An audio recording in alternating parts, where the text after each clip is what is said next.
Addict podcast. We are here coming to you live. The Kansas City Chiefs are going to the Super Bowl. You only win a Super Bowl 2 times every 5 years, right?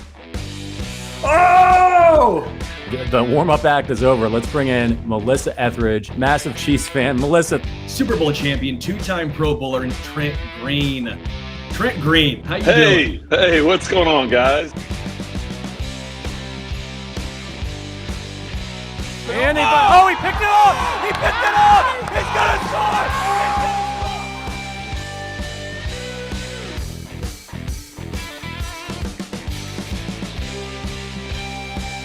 And we'll see you next week. But until then, as always, go Chiefs. Welcome into Arrowhead Addict live here, Radio Row, Super Bowl 58. Chiefs and the 49ers. Sterling Holmes joined by Patrick Allen. Patrick, how are you? I'm good, brother, man. I can't believe we're here for the second year in a row on Radio Row for the Arrowhead Addict podcast. We got a ton of great guests coming up for you guys. Some famous Chiefs legends. Oh, yeah. Some NFL players, current players, some prospects, maybe some guys the Chiefs might draft. We're going to have an all-star lineup for you every single day this week.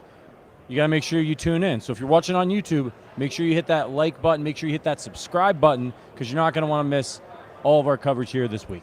We'll be joined by Adam Best in about 10 minutes. Then Nick Lowery, Chiefs Hall of Fame kicker, will join us around 1:30. Then we'll be joined by Carm, little former... little Carm action. Excited Carman. to talk to Nick Lowery at 1:30, man.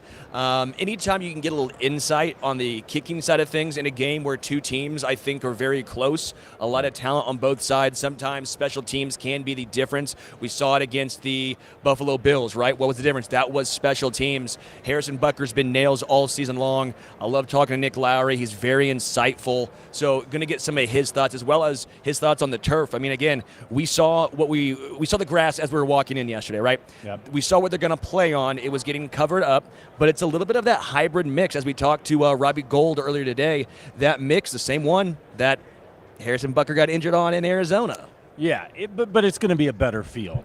We hope so. Same type of grass, but obviously managed different, and hopefully better than the Super Bowl field last year. It's really kind of wild. You know, they have the field outside, and I don't know exactly. Do you know exactly how they bring it in? They don't roll it up, do they, to bring it in? I believe it's like on a track. It's crazy. Yeah. I mean, it's unbelievable. Imagine being one of the guys from back in the 60s when they didn't have any of that stuff, and you're outside and you're dealing with it, and now, you know, they're growing it in California and shipping it. Well, they grew stuff in California in the 60s, too, I think. Yeah, they sure did. I think they did grow grass in California in the 60s. Some are saying, if this was the 60s, I would have a nice bourbon right here and a nice smoke. Speaking of, can we have cigars in here? Because not in here, but in the casino. In the casino. Yeah. So if things go well for the Chiefs. By the way, you know, you mentioned we're going to have Nick Lowery on. We had him on last year. What I love about having former players on is they just give you a different perspective than you can get if you're a fan. So, you know, they're viewing the team through the lens of a player, and they're going to be able to provide insight on, you know, what happens. Like, you know, like we're Chiefs fans. We watch them all year, and we're like, oh, man, like they're struggling. They're not the same team. This isn't their year. And a guy like Nick Lowery, you can talk to him about like what goes on in the locker room when you're dealing with a season like that and you have expectations of maybe a Super Bowl. How do guys come together? Because I think it's very different for the fan on the outside versus the players on the inside who come together and like they're looking at it like we panic. You know, we panic. I never we freak panic, out. Patrick. No, not I you. never panic. When they run out of Only your hair the disco. gel. Well, at the disco I do. But yeah, when I run out of hair gel, I get very nervous. Yeah. Surprisingly, I think they have better insight than the Elvis impersonator we walked by. That may be the craziest thing I've seen so far. And when I say this craziest thing, he didn't look a thing like Elvis. I'll tell you straight up, dog did not sound a thing like Elvis. This is my first time in Vegas, so I'm a little bit taken aback. An $11 pizza slice. We got Carrot Top is here too, roaming around. Yeah, it was just crazy. Las Vegas legend Carrot Top. I saw Carrot Top. This is the kind of thing. So if you've never been to the Super Bowl before, and many of you probably haven't because it's insanely expensive. We're fortunate we get to come as media. it's a circus. It's unlike anything that you experience. If you're ever able to come out, even if you can't get tickets to the game, they have the Super Bowl experience, which they just did the media unveil. That's incredible. That's an experience you can get in there for $25, I think, tomorrow. Check that out. You see all this old NFL memorabilia, helmets, all that stuff. But last night we're in the stadium, and I see Carrot Top taking a selfie with Adam Schefter. And that's the Super Bowl in a nutshell for you.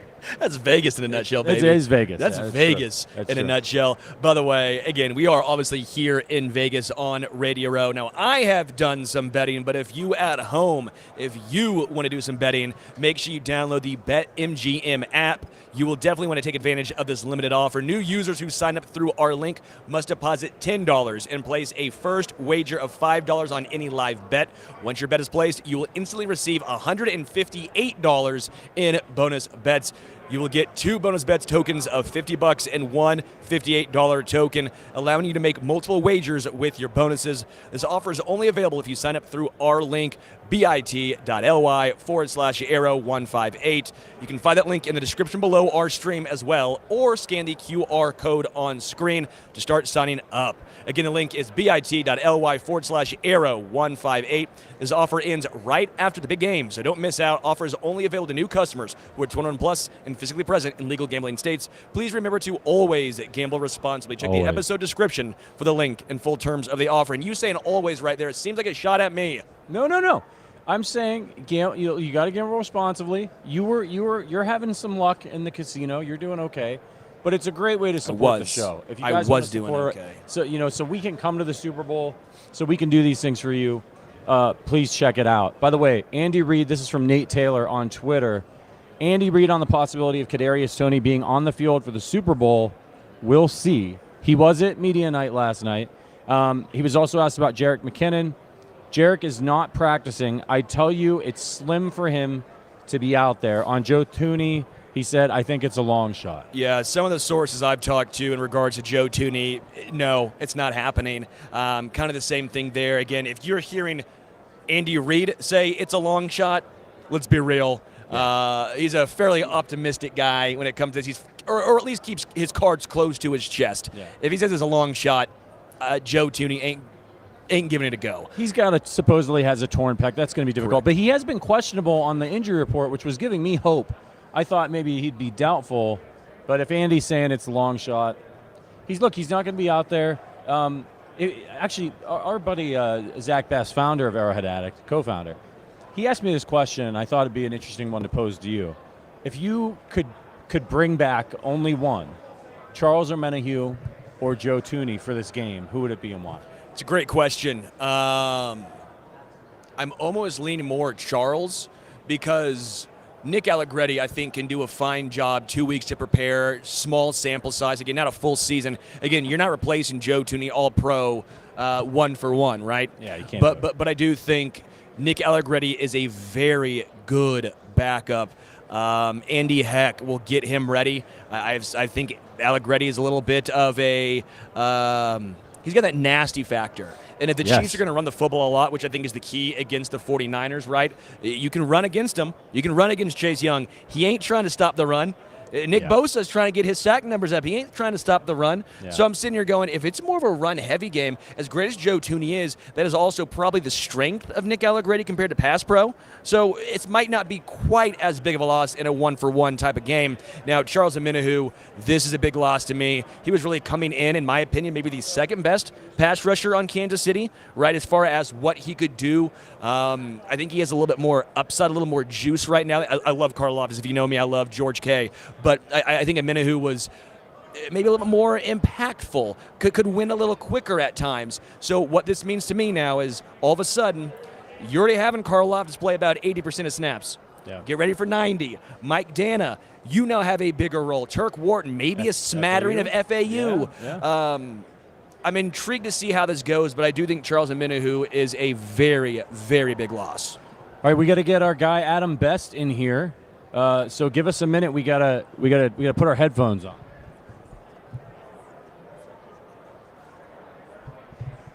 Adam Best, baby. How are you? I'm great, man. Ready for another Super Bowl. Let's do it. I miss you. Do you still have the mustache? Do you still have the glorious stash?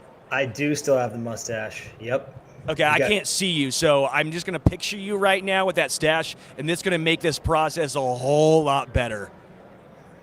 Yeah, I'm keeping it to sweep away the 49ers. Hey, it's a playoff stash, right? So we can see you on our monitors, but there's a delay. So you're finally up on our screens, but a few minutes ago. I'm digging that hat, man. That's a sweet vintage looking hat. It's what I've been going with for the playoffs, that and the Rashee Rice jersey. So Well, might be lucky. Yeah, don't change anything. So you know what, though? We think all this stuff is lucky. And really, superstitions aside, we just root for the Chiefs. We just root for the best quarterback and the best coach and the best team. So I think if we really want to chill with the superstitions, we probably can. Yeah, but you know what? Anything that makes you feel better heading into a game, if you think it helps, put it out there into the universe. So we got to ask you, man. I mean, here we are. We're a couple days away from the game here. How confident are you feeling about the Chiefs' chances against the Niners? 7, 8. Wow, really? Out of last how many, game I though? was a I mean, 6. how many, Best? I mean, this could be out of 10. It could be out of 11. It could be out of 36. We don't know. Out of 10. Okay. And before the Ravens, I was at a 6. So I'm considerably up from there. What has you feeling so confident? Is it the struggles that the 49ers have had on defense recently? Is it Spags versus a young quarterback? What's got you feeling good? It's a little bit of all of that. 15, you just don't bet against that guy. Now, his teammates could let him down. We have seen that during the course of the season, but they are getting closer to mistake-free football. I think that there are 3 pretty tremendous proven playoff coaches in this game, in Shanahan, Reed, and Spagnuolo, Steve Wilkes. And then you have a second-year quarterback who has never seen Spags, who has never played in the Super Bowl. And Brock Purdy, if you look at the numbers, according to FTN Fantasy, he has 6 interception-worthy throws in 2 playoff games. Patrick Mahomes has 0. So who do you trust to be a shepherd of the football and to not screw the game up as the pressure comes along and starts to strangle you? You know what I mean? I will point something out here, Best. I think you're going to really appreciate this one. I had a chance to ask Justin Reed a question yesterday. Hopefully you know where I'm going with this. Yeah, hit me. I'm kidding. I did talk to him, but I was not gonna pose that one. And we're not gonna throw you under the bus. But I do. You know what the funny thing about that is I guess a lot of people don't know this, but if there is one thing I'm probably qualified to comment on, it's the position I played in college, right? Safety. I was a safety linebacker hybrid, so there you go. Richard's rolling his eyes over there. He thinks you're pumping your chest up just a little too much right here, Best. But I did want to just kind of talk to him because I think Justin Reed brings a physicality that was missing. I think there's been an effort from this Chiefs team, offense, defense, to go a more physical route, right? They were known as a finesse team for a long time. And while I'm with you, Justin Reed is not the best safety in the NFL. I think he is underrated by a lot of the analytical community. I think what he brings, again, sometimes cannot be quantified. Now, again, I'm not saying Tyrann Mathieu wasn't a more impactful player, but Justin Reed brought the mindset of physicality. And I was talking to him, and he even laughed. He goes, yeah, man, I love to bring the wood. Like, I love to hit hard. It's what I do. And again, you saw Nick Bolton. Nick Bolton is a very physical linebacker. L'Jarius Sneed, Trent McDuffie, the entire Chiefs defense, it's physical. Offensive line is more physical now than it was in the past. They run the ball a lot more than they have in the past. And I think it all starts with a mindset. And I think Justin Reed is part of that. So again, I wasn't trying to take a shot at you by any means, Best, but I do think it's a little interesting that I think I rate him higher for some of the stuff that you don't see pop up on the actual box score or even in the analytical community. Well, I think it depends how you look at him. If you look at him as a box safety who sets the tone and is a really brilliant communicator on the back end, then yeah, I mean, I could see him, you thinking he's a star safety. If you're looking at him like I do and valuing pass coverage far more than anything else, then that's a little bit more worrisome. I mean, Nelson Aguilar got behind him last week. And what I'm looking at in this game is the Chiefs play man at the 5th highest rate. And you start thinking about these matchups. Well, I feel great about Trent McDuffie and L'Jarius Sneed on the 2 wide receivers, Deebo Samuel and Brandon Ayuk. But where I feel a little less great is the matchups with our safeties and linebackers on George Kittle, who has the highest success rate against man in the league, against Christian McCaffrey, even Kyle Juszczyk. Those are the matchups that are going to keep me up at night over these next, 5 or 6 days, I will say, because you said Kyle Juszczyk, I asked probably 7 different Niners players if they could spell Juszczyk. No one could. Just letting you know. ZCZ. It's got, if you remember that part, I think you can get the rest. That's what trips people up, right? Aaron Banks tried to hit me with I think it's like yellow cat, zebra cat. Like he had a whole phonetic spelling for it. So, Adam, look, obviously the strength of the 49ers kind of coming into this game is their offense. What aspect of it do you think is going to be the toughest for the Chiefs to stop? Is it CMC? Is it Deebo? Is it George Kittle? I mean, they've got weapons all over the place. I feel like the Chiefs are sometimes really good at taking the best guy and shutting him out. How do you stop all these weapons that San Francisco has if you're Spagnuolo? Yeah, what I'd like to see them do is kind of what they did against Lamar Jackson. I would like them to load up the box and try to take away the run as much as they can and challenge young Brock Purdy to throw, because even though I think Brandon Ayuk is a star, I think his yards per route run this season were like 3rd in the league. He's an elite separator, but I just don't think you can hit downfield explosive plays on our quarterback tandem with regularity, right? And I also think for a CB3 and a CB4, Watson and Williams are pretty tremendous. That entire corner depth chart. So the guys I'm worried about are not Ayuk, are not Deebo down the field. It's really Kittle and Christian McCaffrey. Those are the 2 guys that I think are if we're going to lose this game, if we end up losing, and I don't think we will, those guys will have banner nights. So you think, let's bait Brock Purdy into some eye candy, thinking, I've got these great matchups down the field, so we're going to go with the pass, lower percentage plays against better cornerbacks. I mean, that's the thing, right? If you're San Francisco, these last 2 games, the Packers defense, kind of hot or cold. They can be good, they can be bad. The Lions defense, particularly against the pass, not good 2 scoops of ass. Not good at all. So this is like the first time in a while, probably since they played the Ravens, that Brock Purdy's going to see a really, really strong defense, and he kind of melted down in that first game against the Ravens. Yeah, if you look at EPA per play versus blitz, Brock Purdy's number 1 in the league. He's number 1, but the Chiefs on the other side are number 3. So even though Brock Purdy has been great against the blitz, not all blitzes are created equal, right? Steve Spagnuolo is a special kind of blitzer between the simulated pressures and just having, I think, the best feel in the league for when to dial the exact right thing up that's gonna trip up the quarterback. And I do think there really is something to never have seen Steve Spagnuolo before, but especially having never faced him in the playoffs. That's going to be really tricky for Brock Purdy because you can't practice that. You can't practice what Steve's going to throw at you. That's a lifetime of experience that's accumulated to be this awesome blitzing war chest. By the way, I want to give Hunter some credit here for everything he's done to help set this up, and I might give him a little bit of love. He's a 49er guy. I personally believe that Brock Purdy is getting a little bit of unfounded hate. Now, I don't think he's elite. He's not on Mahomes level, but I think he's better than a lot of people are giving credit to now. I'm optimistic that Spagnuolo is going to throw something at him that he's never seen before, but I got to give credit where credit's due. You don't just get those numbers that he's put up all season long, especially as you know best, you're an analytical guy. He's at the top of almost every single analytical statistic here. Like, you don't just get that by being a bad quarterback or just by being in the system. Jimmy G never did that, right?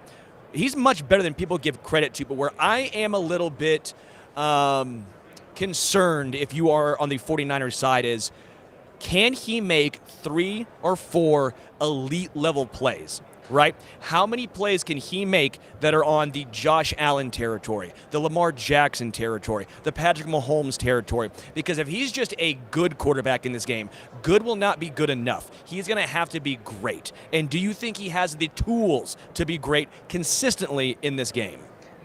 I don't think so. And I don't want to take anything away from him. He has some improvisational ability that Jimmy Garoppolo simply never had. So he can make some things happen outside of structure. I think he's a really good quarterback. I put him in that like Dak Prescott, Tua Tagovailoa tier.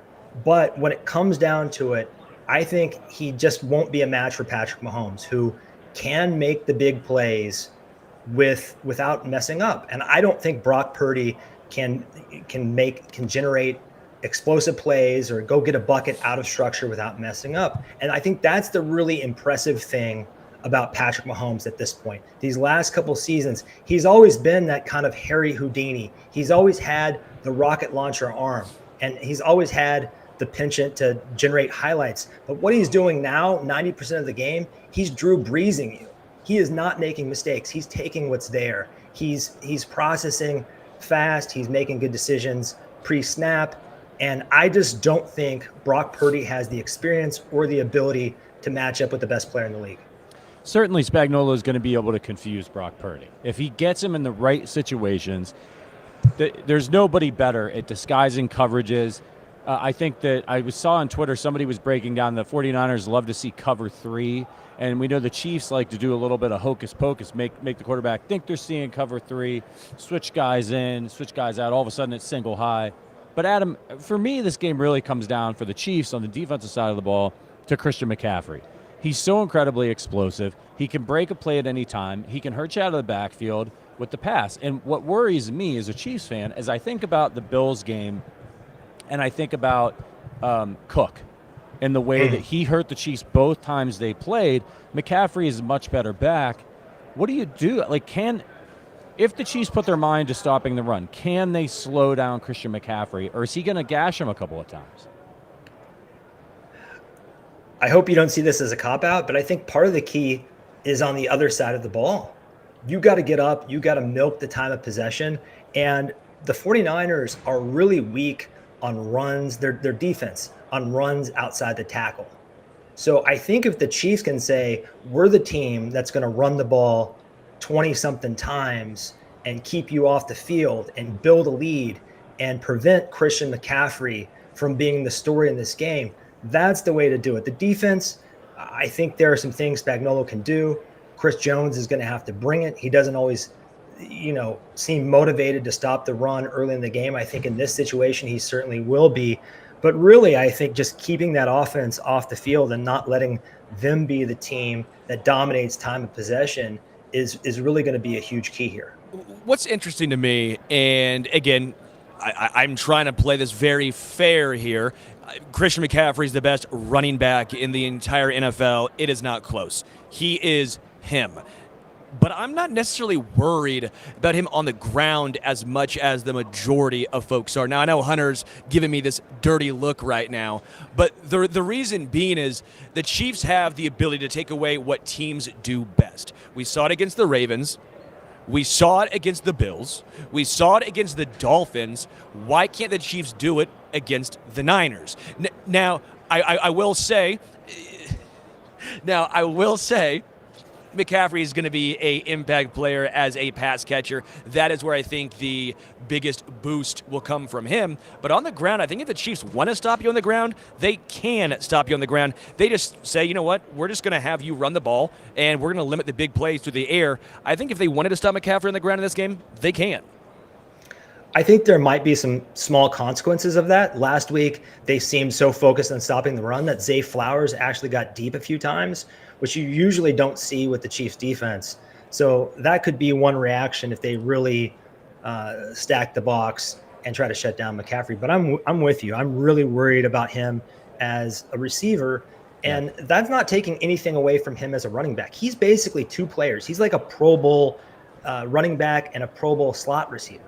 In addition to everything he does running the ball, it's like having Julian Edelman out there as well. Yeah, that's what scares me the most is I think it's the early downs for the Chiefs in this game.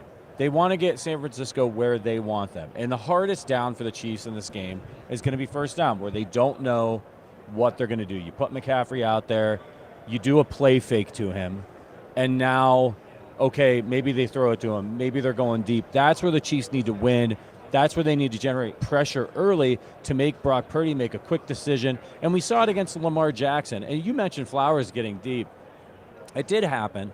But a big part of that was Lamar running around back there and, making the Chiefs cover for longer. I don't think that's really – I know Purdy's got some wheels. He can run a little bit. I don't think that's going to be a problem too much in this game. But I think some of the plays that they made against Lamar Jackson, like remember the screen they tried to set up that Chris Jones got back there and batted it down? Those, I think, are going to be the difference-making plays in this game where if they can bat a ball down and be heads up on screens and things like that early in downs, now you're in a second and long. Now it's a little bit more of Spagnuolo gets to get all his chess pieces lined up exactly the way he wants it. But if the 49ers come out and they're running like screens to Kyle Juszczyk for 13 yards on first down, the Chiefs are going to be in trouble, and Kyle Shanahan's really good at dialing up those types of plays that you think it's going to McCaffrey. Oh, it's the friggin' fullback for 13 yards, and now you got a problem. You will not find two teams more in love with the screen game than these two teams and these two head coaches. So I totally agree with you. You mentioned Chris Jones. I think one of the things that the Chiefs will look to do, especially late in this game, is overload that right side of the offensive line for the 49ers. It is weak. It is very weak. And I think they're going to dial up some blitzes over on that side and see if they can find and cause some major leakage. But yeah, I think the defensive line is going to have to come up huge. And you guys mentioned George Karlaftis. My guy Charles Omenihu is out, unfortunately. So we're going to need Karlaftis to have kind of a game for the ages, I think. Super serious question for you here. I mean, this is as serious as I can be. Take a guess at how much it costs for a water bottle in our rooms, like on the mini bar, if you were to take one. $16? Wow, bump those numbers way up, pal. Those are rookie numbers. 24. Yeah, it's $24, dude. They're big real. water bottles. Dude, it's My Fiji, God. but $24 for a water bottle. Now, as a man who's first time in Vegas, I expect it to be expensive, but it makes New York seem like it's cheap. The dollar store? Doug, I'm a frugal man, best. If you want to send me some money, I'll put it all on red or black for you, and I'll let you have 50% of the winnings. Or all the losings, I guess. Fair. So it's I think it's a fair deal. You should do it. If I'm going to put all my money on something, it's going to be the Patrick Mahomes scrambling over. I'm looking for that to hit. Oh, you because, like that? What's it set at? I think I saw it was like 27.5 or something like that. And I just think with this game, he's not going to care about saving his body or getting hurt. He has the entire offseason to heal. He's going to throw caution into the wind. Does it scare you in this game that the Chiefs are underdogs? Like, most of the bets are on the Chiefs, but the line favors the 49ers. And, like, we're here in Las Vegas. This is not a town that is in the business of losing money. They are in the business of making money. So does it worry you that, they know something that the public doesn't here in this game? Why are the 49ers favored when we got Patrick Mahomes? Well, I think the people setting the lines are somewhat data-driven, and I think they're going off a longer body of work than just the playoffs. They're looking at the entire regular season and the playoffs. And if you look at the entire regular season, there's no way you can say the Chiefs were the better team. And it is hard to quantify the kind of Mahomes, Kelsey, Jones, all these guys flipping the switch and being a different team in the postseason. So I think they're a really hard team for the odds makers right now. I wouldn't know what to do with them. But I do think after what they did to the Ravens, it's a little insane that they're an underdog. I love them being an underdog because I think they take it personally. They take it very personally, and anything to give these guys who can be kind of petty a little bit more of a chip on their shoulder, I think is only going to help fuel them. Dog, last night, Petty Pat is in full effect. So it's like 80%, 85%. Niners fans right now, at least last night, opening night there at the There's stadium. probably some Raiders fans mixed in. Probably We are some in Raiders Las Vegas, fans as right? well. But there was Right. over 23,000 fans for opening night just in the stands.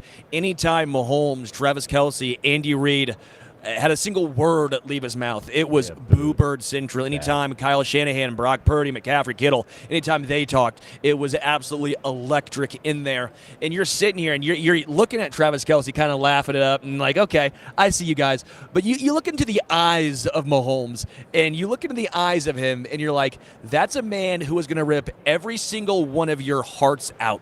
That's a man who, when the Chiefs are holding the Lombardi and he has the Super Bowl MVP trophy in his hand, he is going to be like, who's booing now? Right. Like, he might actually bring that up knowing Mahomes. He wanted them to know that he heard them. He specifically mentioned, all right, Niner Nation, I hear you.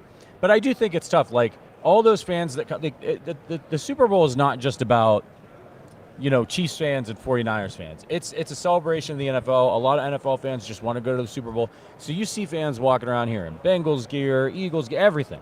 And so the Chiefs are just the bad guys in the NFL right now. If you have a NFL anything like that, the Chiefs fans will be cheering for the Chiefs. Everybody else is going to boo them, right? They're all against the Chiefs. So I think that that's what it'll be like during the game on Sunday. It'll be heavily favoring the 49ers, but it won't all be 49ers fans. But I want to ask you, Adam, what do you think about the Swiftie effect? How many of these Taylor Swift fans, of which there are millions, billions of Taylor Swift fans, are they going to show up to the actual game? It didn't seem like they were there in full force last night at opening night. Do you think they'll be in the stands and help even things out for the Chiefs? Very quickly before we get to you, Best, something I have to bring in. I don't like the comment at all, the question. Patrick, I'm going to be honest with you. What? I'm over it. But what I will say is if they can afford to go to a Taylor Swift concert, they're the people that can afford to go to a Super Bowl. That's a fair point. It's about equal pricing. I don't know a lot about the Swifties. I think they've been great. They brought new people into the kingdom. They're very passionate. I doubt we'll see a ton of them there. Who knows? And I totally understand like the rest of the league getting sick of us. I kind of feel like, to quote The Dark Knight, we're at that point where you either die the hero or live long enough to become the villain, right? And we just have lived long enough at the top to become the villain. And also the other thing, Chiefs fans know we're going to be back. I mean, that might sound arrogant, but I think the proof is in the pudding. Chiefs fans know we're going to go back to the Super Bowl. So I don't think there's the same desperation. And then you have the proximity of San Francisco to Vegas. I just think it's easier for people to get there. So maybe some more Chiefs fans will get out there, but I would not make Travis Kelce mad. Travis Kelce, I think we've understated how dominant he's been in the playoffs. Do you guys know, here's a bit of trivia for you. The last time in the playoffs, he went under 70 yards. How long has it been? Wait, what? Last time Kelce went under 70 yards in a playoff game. Correct. Bengals game. Alex Smith? No, the last time was the last time these two teams met in the Super Bowl. So he has had 12 consecutive games with over 70 yards. It's been four full years, and he's been averaging 98.2 yards over that span, almost 100 yards a game. Well, Best, wouldn't that give you a little bit of cause to pause? Again, I think Travis Kelce looks like he's 26 right now. Obviously, that Week 18 off for him was massive, getting healthy, getting right. Now he has 2 weeks from the AFC Championship game to the Super Bowl to get healthy yet again. But wouldn't that give you a little cause? Again, I know it's Steve Wilkes, right? Different defensive coordinator, but at least they had a game plan in the past to try and slow him down. Would that give you a little bit of cause to pause there? I mean, maybe if you're saying that Nick Warner is the reason or something, but there's been so much changeover. I mean, their whole defensive coaching staff has been gutted. It's an entirely different group of players. How many 49ers are even left from that team? Like 7 guys? So I think it's just going to be a completely different matchup for the most part. Yeah, but Fred Warner's still there, and that might be a guy who gets tabbed at least across the middle, and he is the best linebacker in football. Like, I'll put some respect on Fred Warner's name. That guy is a stud. And again, I'm not disagreeing with you at all, but I just thought that was interesting. If that was his last game under 70 yards in the playoffs and it happened against the 49ers, again, I get all the changeover. It's still Shanahan at the top. He might know what to do. I agree with you. Fred Warner is a generational talent. He is the best linebacker in the National Football League at a time where it's gotten harder to play linebacker because of the RPOs, because of smaller, twitchier players, because of how spread out the game is. He is a dominant force, but I'm just not betting on anybody stopping Travis Kelce. We heard Kyle Hamilton was going to be his toughest matchup yet. And what did he do? Straight out of the box last game, he came out and scored on Kyle Hamilton to send a message. And I'm just not betting against the guy, All right, Best, before we get you out of here, Got to get his prediction. got to get your prediction. Yeah. Oh, it's very early for this, guys. I don't think you're going to be on again. It's Tuesday, dude. This is it for you. Well, Yeah. you would have had Until one more after the day, Best. game. He would have had Wednesday. He's acting like this is like the end of the world. Yeah. 27-24 Kansas City. And it's going to come down to Harrison Butker versus Jake Moody. Harrison Butker, 7 for 7 in the playoffs, ice in his veins. The rookie Jake Moody for the 49ers is 3 of 6. Might have the yips a little bit. And I think if it comes down to the kickers, if it's that close of a game, I'm going to put my prediction on Harrison Butker. Adam Best, our co-host for the Arrowhead Addict podcast, co-founder of the Arrowhead Addict podcast. Appreciate you, Adam. Make sure you check out the rest of the stream. We got a lot of good guests coming up, but we'll catch up with you later, brother. I will pop in. You guys are doing a great job. Thank you, sir. You're doing a great job, Best. Yeah. You're doing a great job. Sorry, the other Best is here. Your brother is right here. He's not in frame. He's not gone. Is he He tried gone to get in now? frame. You didn't get a chance to rip on your brother. His mustache is very strong, yeah. I'm not going to lie. I actually want to bet against him to grow the mustache, right? Because he lost a bet to me. And then now he's showing me up because his mustache is better than mine. So now everyone in the chat is ripping on me and giving him love. I lost that bet, basically. Now I lost that bet. It's tough, man. That's a tough situation for you. All right, so we got Nick Lowery coming up. It was actually a nice. We can take our headphones off. That's good news. It was a nice. It was a nice transition with Adam talking about Harrison Butker because he has said. I was looking this up yesterday when I was doing research. He's hit over 94% of his kicks for the Chiefs this year. He's perfect on his extra points. And last year, and I want to ask Nick about this. Last year, he hit 75% of his kicks. And we know he was injured in the first game of the season, missed time, was coming back, but was not 100% healthy. What do you say to the Chiefs fans who last year were like, we got to get rid of Harrison Butker. He stinks. He's too unreliable. I'll be strong. They were dumb. It was idiotic. It was absurd. It was asinine. It was like they'd never seen him kick before. It was befuddling to me. It makes zero sense. I talked to Robbie Gold earlier today. I said, why do teams give up on kickers so early and then they have success in their next stop, right? I was like, even Butker to an extent, right? He was in Carolina. Thank you for the practice squad in Carolina, but like Young Wei Koo, right? And he goes, a lot of guys, they draft these young kids and it takes time for them to develop and they want it right then and there. It takes time. Yeah. Ryan Suckup, Cairo Santos. Butker was injured. He was injured. Yeah. And now he's healthy. Like I don't think there's just some conspiracy of all of a sudden he was mentally inept. And even Robbie Gold was laughing about it going, well, when you score as many touchdowns and you have as many opportunities as Butker has, you're going to miss more. It's just the nature of the beast. Yeah. I mean, we'll talk to Nick Lowery because Nick Lowery absolutely loves him some Harrison Butker. Yeah. But again, he's healthy. Like, he is completely healthy for the first time. Obviously last year he was not, and that's the biggest difference. Like, if you are a golfer, because I think everyone likes to compare kickers and golfers because I think there's some similarities there. Big mental aspect. Big mental aspect of it, your swing, just everything about it. But if you're a little injured, little tweaked up, right? Well, then your swing is going to change, and now you're having to adjust. So when he was injured, Harrison Butker was having to adjust. That's what the issues were last year, and then it gets in your head. You're like, man, what am I doing? Then you get the yips a little bit. But it's physical. It's the physical nature of it that's causing the mental side of things. Same thing in golf. Yeah. It's why I think we always look back at Tiger Woods like with the knee and the 08 U.S. Open. You're sitting back and just such a feat because you're like, what he had to go through, how he had to change his swing as a golfer with one leg winning that championship. He's the GOAT. He's the GOAT. Just to me, I don't know if there's a great comparison at every other position, but when a kicker or even a punter to an extent is banged up, you can't just play through it like other positions. Right. Like it's such a timing mechanism. Repetition. It's so much repetition. Like, if you've played basketball before, right? And I think that's another easy comp here. Yeah. If you get injured, you can still try and play through it. You might have to do something a little differently, but you can still find ways to score it or to affect a game. Yeah. If you're a quarterback and you're a little banged up running, you can affect the game by throwing the ball. If you're a kicker and you're a little banged up, well, how else you're tackling? Getting downfield quick on kickoffs, that ain't happening. So I think there's a little bit of that going into it as well. Yeah, it's a repetition-based thing. And what you want to do, if you're Harrison Butker, is you want to hit that ball the same way every single time. Every single time, in the same spot, same number of steps, so that it's like clockwork for you. And same thing if you're shooting free throws. You tweak your shoulder a little bit. Now your motion is different. Look at you. You're a disaster over here. My water bottle's not Spilling flat on the stuff. bottom. Yeah, it's tough. I'm That's glad tough. I put the lid back on, this is because what we have as a producers responsible adult, it's going to do it again, Richard. It goes again. Richard, what'd you do, We're Richard? No, it's shambles going to spill over the here. coffee now.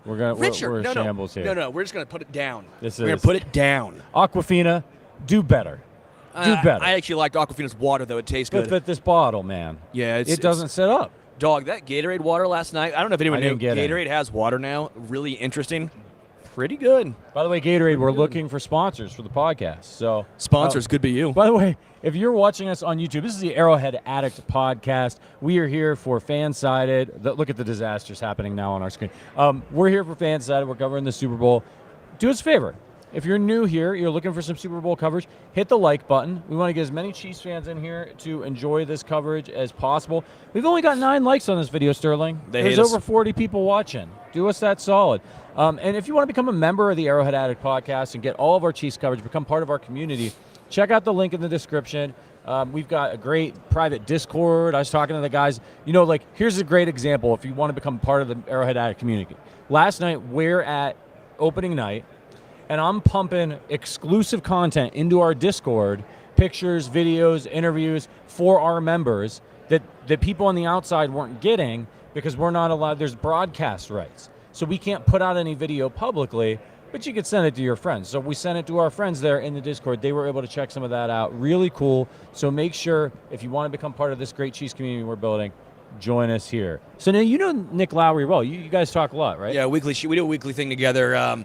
Been to dinner with him. We went to he took me to the Bills game last year. Oh, I remember that. The tequila, El Bendito Yankee tequila suite. Yeah. So He's a good we guy. had a mini Vegas, Yeah. you could say, in the Chiefs suite right there. We had him on the show last year. Super great guy.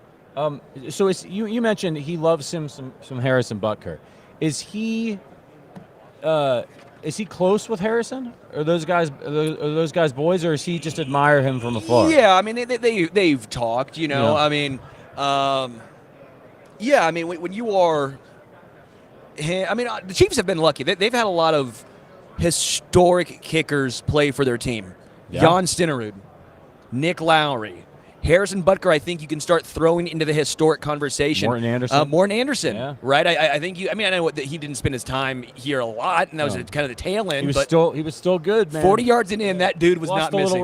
Lost a little range. But 40 yards in, that dude was. But again, we've been lucky here. We have not had these sort of struggles. And again, Robbie Gould alluded to it. He goes, when he made the kick with the Bears, it's one of those situations like, it's big because the Bears have had their issues kicking, right? Like we know every team's had one. They were cursed after. Yes, but a kicker who should not be named, and everyone has one, but family show, at least one. The Chiefs only have really one. Like Cairo Santos was good. You mentioned earlier, Ryan Suckup was good. It wasn't like there were these disasters. You look at the Chargers, who were perpetually going through kicker after kicker after kicker. And they finally maybe have one with Cameron Dicker, but a lot of these teams just go through this cycle. The Chiefs have been fairly lucky in that regard. There was the one stretch where, what was that guy's name? Ryan Merritt. I think it was after Suckup. They maybe drafted him. I can't, help me out in the chat if you guys remember.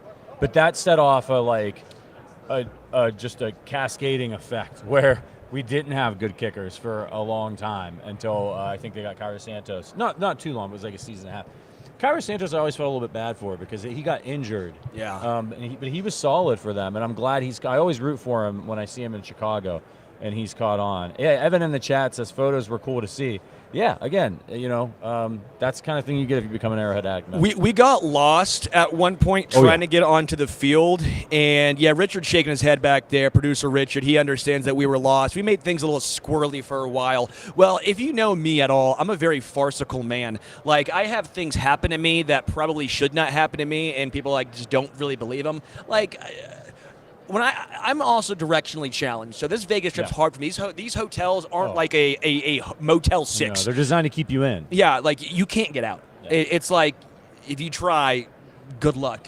But we were waltzing around Allegiant Stadium trying to get into the bowels onto the field, and we went literally everywhere. And eventually we got put out where the 49ers players were walking in. Yeah. So we got a really cool video of all the 49ers walking in. One of the security guards said he liked my mustache, which is kind of nice. He had a great mustache. He had a great mustache too.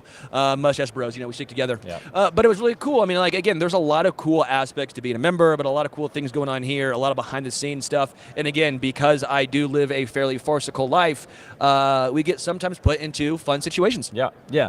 And that's, sometimes you get lost and you find your way to somewhere you didn't expect. And what we did was we were in the bowels of the stadium somewhere trying to find our way down onto the field. And here come the 49ers. So we got some good video of that. That was pretty cool. Kyle Shanahan walking through, Brock Purdy. And if you've never been to the Super Bowl, you should try to make it out. It's a good little vacation. Again, tickets are outrageous. Most normal people aren't going to be able to afford to get in the game. It's very corporatized. But it's a week-long event. So if you love football, if you love sports, find out where the Super Bowl is going to be in New Orleans next year. If you've never been to New Orleans, it's a great place to go. And you can check it out. They have all kinds of fan events. I think we've got Nick Lowery coming up. You want to intro your boy here? Let's go have some fun. Yeah. Nick, what's up, man? Hey, Nick, Patrick. Just like Murderers Row. I got left hand right here. Yeah, that's what it is, baby. Chief Chris Clem. How you doing, Chris? Sterling. Nice to meet you as Thanks for well. coming out. Is this live or? Oh, we're live yeah. right now, We're Nick. live. We're live for sure. Hey, bleep it, man. We do it live. That's what we do So here. are we going to talk about Justin Tucker one more time? We can talk about Justin Tucker one more time. Man, we can talk about get over anything that. you Yeah. want to talk about. What a dumbass. All right, let's start this thing off. Obviously, Chiefs Hall of Fame kicker Nick Lowery. You're obviously here as well with Chris Clem, former Chief Patrol Agent of the U.S. Border Patrol. More than 27 and a half years. That's right. It was a heck of a career. I've been retired a little over 13 months now. And that it was great. And it's still busy down there. How's retirement treating you? I'm treating it very well. Yeah? I'm treating it very well. I'm the golf course? I haven't had a lot of time. I'm probably one of the most active retired people. I'll just say this. I've retired from the government, retired from the Border Patrol, but I'm very, very busy working with the company that Nick and I are talking about today and doing a lot of things, getting out there, getting the message out there on border security. Yeah, and that is Massive Blue Overwatch. Can you talk more about this? Yeah, it's, anybody that has a heart beating, let alone eyes open, knows what's going on. I've sat next to two women on the plane crying because their kid had just died from a fentanyl overdose. So Massive Blue, to me, is part of the answer in providing a cyber wall. And I've been lucky enough to do some work at the border with Chris Clem and just looking at this amazing company to make it safer, because if we aren't proactive, AI is going to be used for the wrong reasons. This is a way to help law enforcement and keep our communities safe. Yeah. That's really cool, man. I mean, Yeah. It's just everything that's going on down there. There needs to be something, has to be something. And I think this is a step, as you mentioned, in the right direction, using technology for good before it gets put in the wrong hands. You're exactly right, and that's pretty much why we're doing what we're doing. I spent my career against a conventional adversary that was evolving. We've got an unconventional adversary that's using technology to their advantage. So as we were just talking about, we had to build conventional walls where it made sense, but let's focus on a cyber wall to protect our country, our companies, our community, and our children, because every social media platform, every online tool that's out there, all these phones, people are so interconnected, but the bad guy is using that to exploit people. Human trafficking is going on. So much of you're seeing at the border, so many people that are coming in. It is a humanitarian crisis. It's also a border security crisis, but people don't often know that they're victims of trafficking until it's too late, and we're seeing that online. So what Massive Blue and specifically the Overwatch program becomes that cyber wall to identify the bad actors, to work directly with law enforcement, to give them the tips they need to go after those folks, to put in the protections to communities to know that, hey, this isn't going to happen on our watch. And look, our companies, our people are trying to get inside information, attacking people's 401s. All that's being done online. So let's put those safeguards in place. Let's build that cyber wall, and that's what we're working on. Yeah, and a lot of people are, they're concerned about the potential negative impacts of AI. But as you mentioned, there's a lot of positive technology that can help law enforcement. What are some of the other things that law enforcement's looking at, ways for them to use AI to be smarter, faster, more efficient? Well, before I hand this to Chris, the big thing for people to understand is there are things called AI hallucinations. In other words, it comes down to how intelligently you train and constrain the AI, kind of like a puppy dog, to look for the right things, or else we'll create stuff out of thin air. So that's what's separate and different about Massive Blue, is to develop incredibly well-targeted questions and algorithms. And I'll turn it over to Chris, because he knows firsthand, with this in his hands and law enforcement's hands, we can help people that are underpaid and overworked all across the country.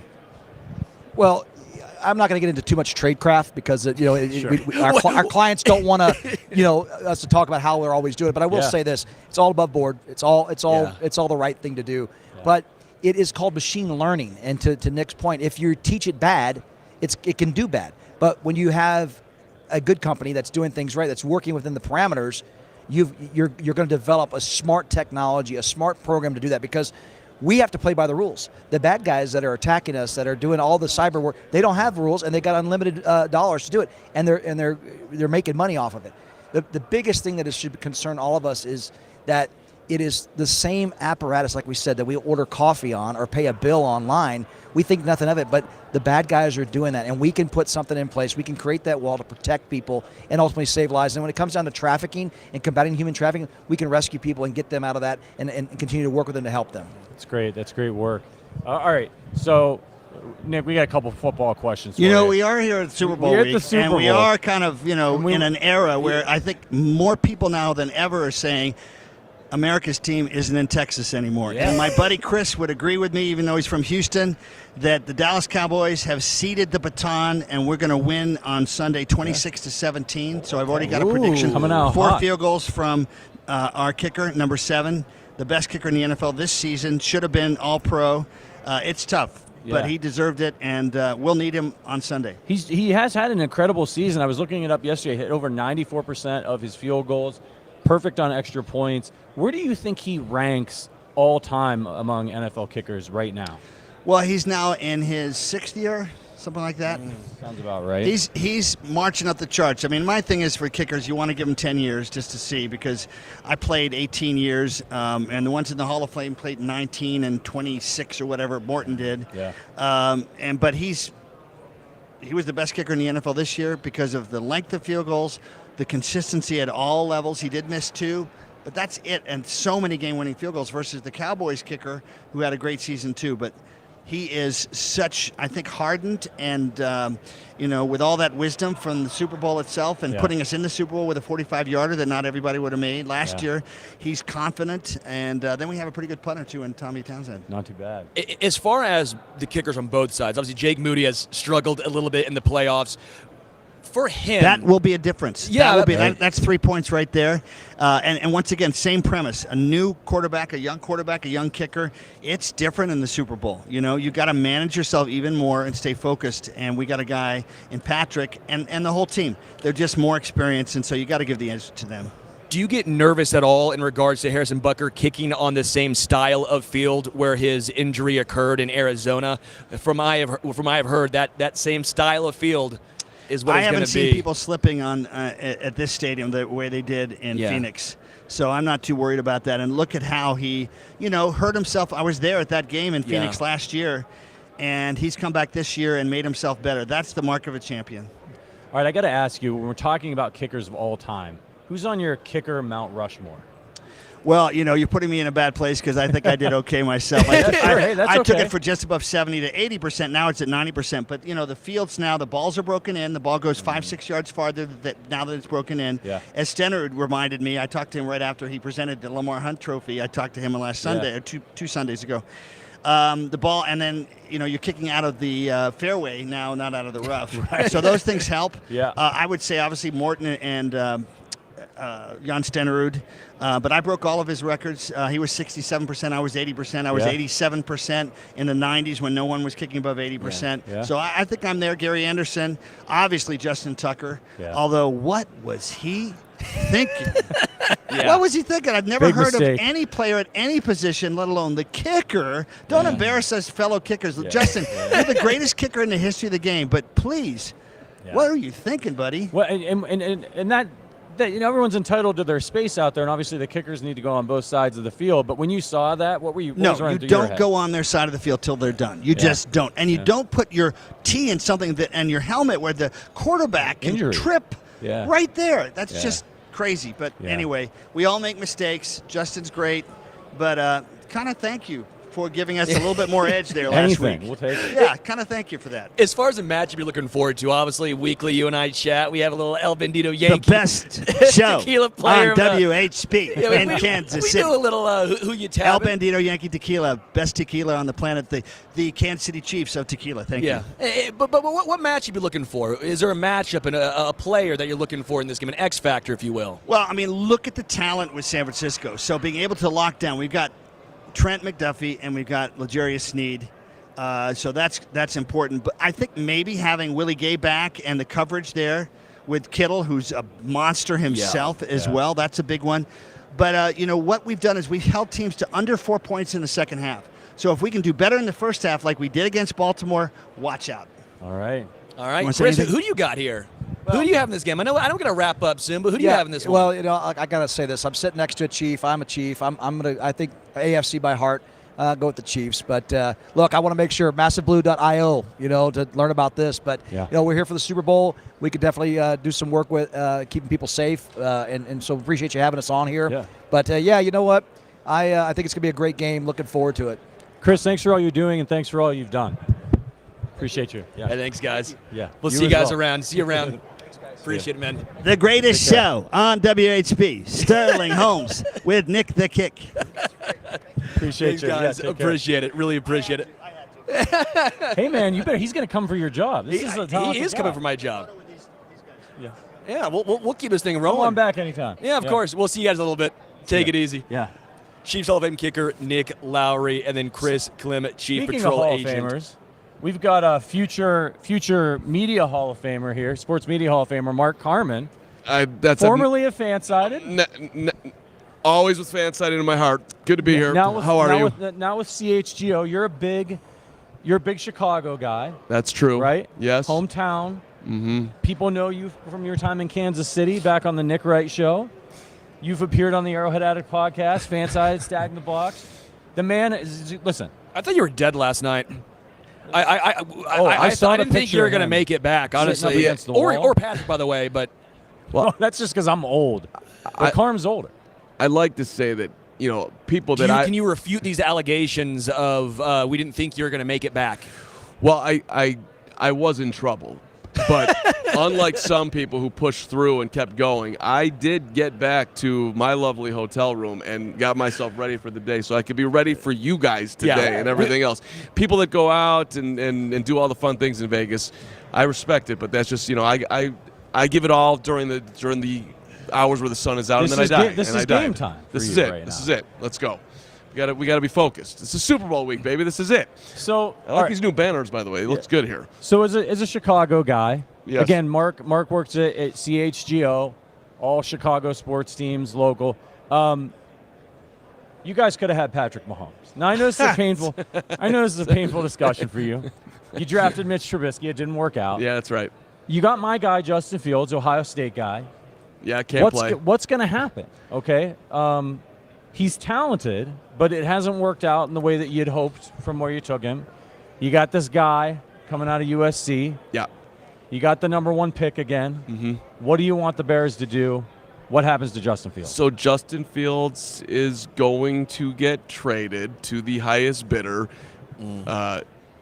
Second round pick, maybe a first, something like that. Maybe a second and a fourth. Maybe we can get a 3-lot second, fourth, and sixth, a la the Darnold trade, something along those lines. But look, Justin's a great guy. Comes from a great family. He's beloved by Bears fans. They scream at us when we say that they're going to move on to Caleb. And I like Justin. It's not an effort thing with him. No, and I think the most heartwarming Bears story would be if it worked out with Justin.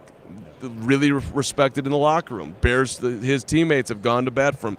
You've got DJ Moore going to management on his way out, like, keep Justin. So it's going to be a hard thing to move on, but it's a unique situation. Ryan Poles made a great trade, and as it turned out, because Carolina lost a lot of close games this year. So if you don't get the number 1 pick, that trade looks pretty damn bad because C.J. Stroud looks like he's going to be a star for years to come. Yep. Another Buckeye, obviously. Yeah. So, but it worked out because they were that bad. So there's a lot of luck in there. But he made a great trade, and it puts you in a unique circumstance. I don't see how you pass on him. I think Caleb's going to be a Bear. I think you had to do it, too. You had to have another year to make sure, right?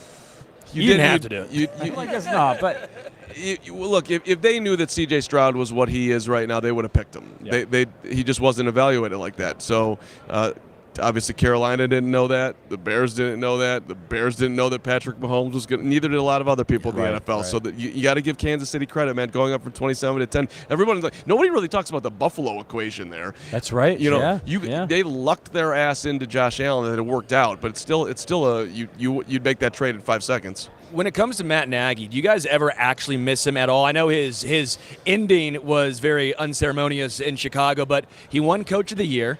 He turned Trubisky into, at least for 1 year, a Pro Bowler. Yeah. They went to the playoffs, 2 times in 4 years? That's right. That's right.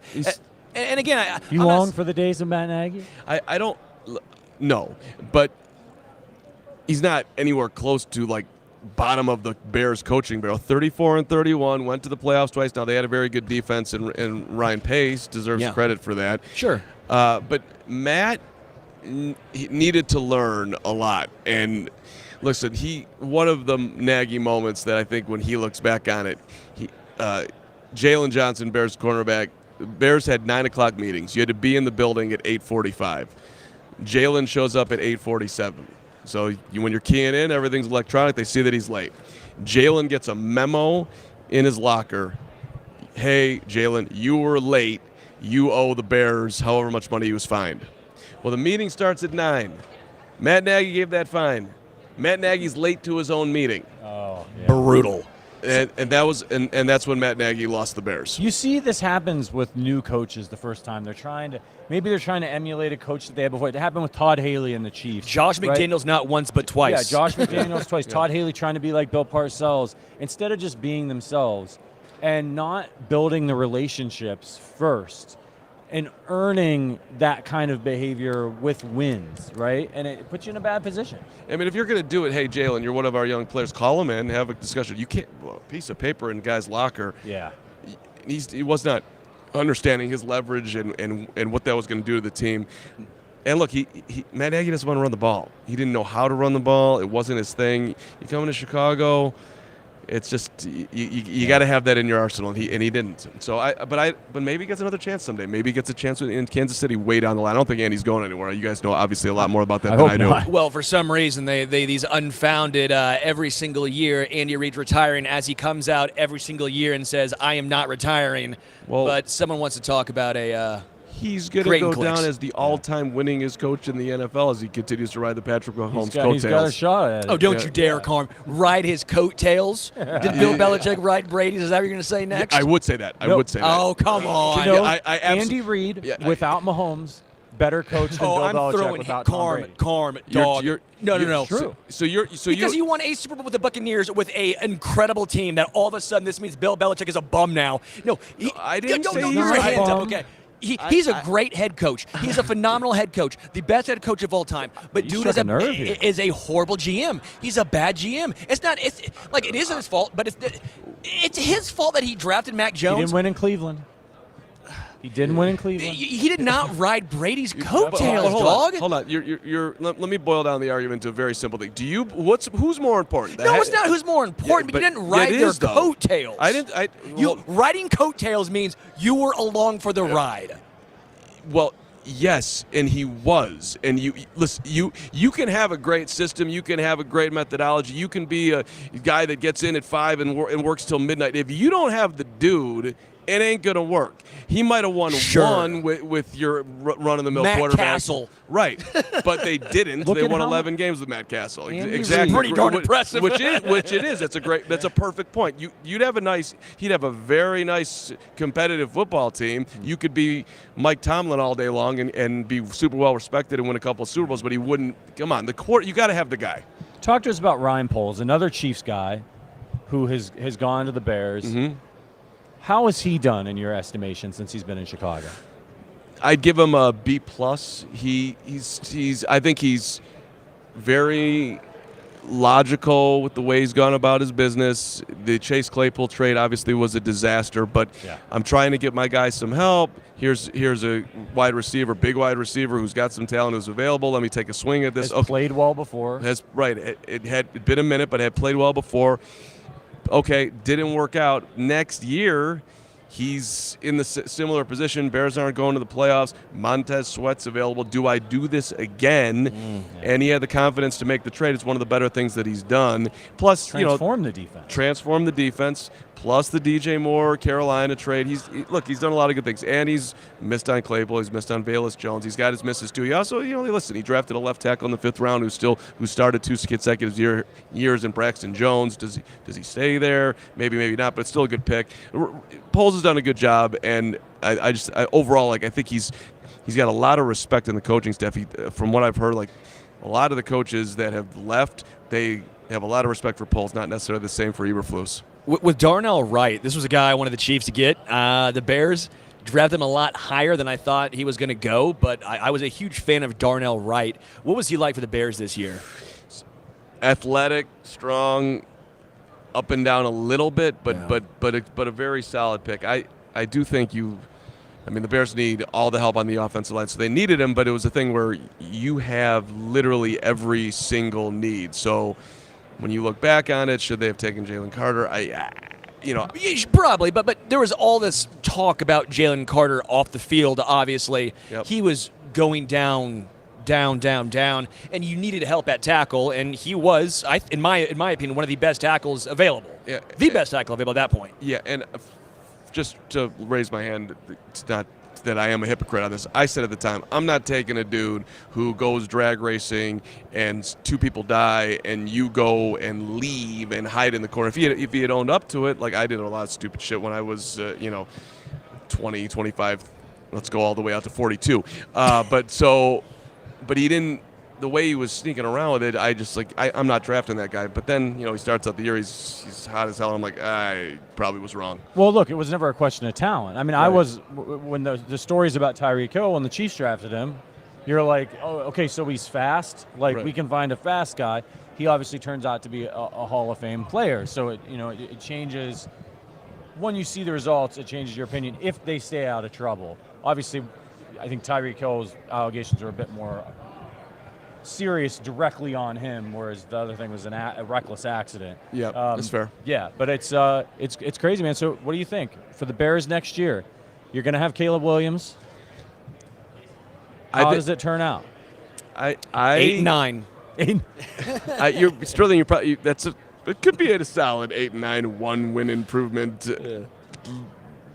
Sort of a thud landing. But look, people compare him to Patrick Mahomes. Listen, the Bears could have easily won 10 games this year. They had 3 losses that, it was impossible to lose one of them, let alone all 3. So the defense is improving. You also have the number 9 overall pick. So if you can add a quality Rome Odunze, whoever wide receiver at that spot, along with DJ, along with, I think you got to draft a center as well. So you're probably signing a veteran too. So there's a lot of moving parts here. But, and look, Jordan Love looks real. The Lions aren't going anywhere. The division is not going to be any easy thing for the Bears to get through. But I would expect the Bears to be a playoff team like next year with a rookie quarterback. I really would. Not anywhere close to the top of the NFC, but I do think they are in line to be a playoff team next season. Sometimes you see some teams start to make that turn mid-season. Early in the season when the Chiefs played the Bears, total disaster. Later in the season, you get the Montez Sweat trade, the defense starts to turn around, and you just saw this happen 2 years ago with the Detroit Lions. Right. Dan Campbell gives a crazy press conference. Everybody thinks the guy's a lunatic. He's talking about biting people's shins off. They come out, they lose a bunch of games, same old Lions. Then at the end of the season, they win a game. And then, the Lions are playing the Chiefs in week 1. Everybody's making fun of it. Come on, the Lions. It's not a sexy matchup. What happens? They win. They almost go to the Super Bowl. Maybe that's on the menu for the Bears next year. It sucks that it's not Lions Chiefs right now. That would be so much more entertaining. And yes, look, it's kind of weird too. We want to be like the Lions, which is here's where we are, man. It's a weird thing to say. Have the mighty Bears have fallen? Right. Although haven't been mighty in forever, but yes. Bring back Lovey. The thing that Detroit did though in their year before this season is they went in and beat Green Bay and ended Aaron Rodgers' life, and that was a sweet ending. And I was jealous of that Detroit got to do that. The Bears went into Green Bay last week of the season to stamp their season as like, yeah, we're going to miss the playoffs, but hey, first week we lost to the Packers 38-20. It was disgusting. Look at how far we've come. They go up there and they lose 17-9, and it ain't that close. Yeah. So I don't know if I'm not. I don't see a 12-win rolling in. Should have made it to the Super Bowl inline team in the Bears like Detroit was. Detroit's roster was better, and Detroit's was just. Veteran quarterback. Yeah, I mean, they're just way more established than where the Bears are at right now. As we're here, obviously, in Vegas, talk Super Bowl now, what is a matchup you're looking forward to? Because I keep going back, and I think everyone's saying the same thing. McCaffrey versus the Chiefs linebackers. McCaffrey versus the Chiefs defensive line. But I'm sitting here. I'd love to get your thoughts. Maybe I'm a little too close to home here. I think that the Chiefs want to stop McCaffrey on the ground. They can. It's through the air that actually makes me nervous. Yeah, That's interesting because if I'm San Francisco, I'm trying to control the clock, obviously, and keep the ball on the ground, and then use Purdy and his legs as well as they've used it in the playoffs to get first downs, keep the clock moving, keep Patrick off the field. What's interesting to me though is like, look, and it's odd to say, but there has been like some level of formula playing 4 across to slow down Mahomes and the Chiefs. So can San Francisco with their talent do that? Versus just Patrick's going to be himself and pick you apart and win his 3rd Super Bowl, which is just, which is what I think is going to happen. The entire playoffs, I'm like, I can get points and I'm getting Kansas City. Well, I'm going to do that. I don't care if they're on the road at Buffalo. I'm not taking the Bills. That's a bet you can handle losing, right? Right. Like you're not going to feel bad about making that bet. So, and we're in the same situation here where, although I guess there's more money now on the Chiefs than there were prior. Like if you look at where people are putting their dough, which makes me a little bit nervous that people, I'm always anti-public as to what exactly is going to happen here. But hey, the Bills were the favorites over the Chiefs. Yeah. Well, and even Hunter, executive leader of FanSided video production, the most optimistic 49ers fan of all time, like literally never thinks they're going to lose.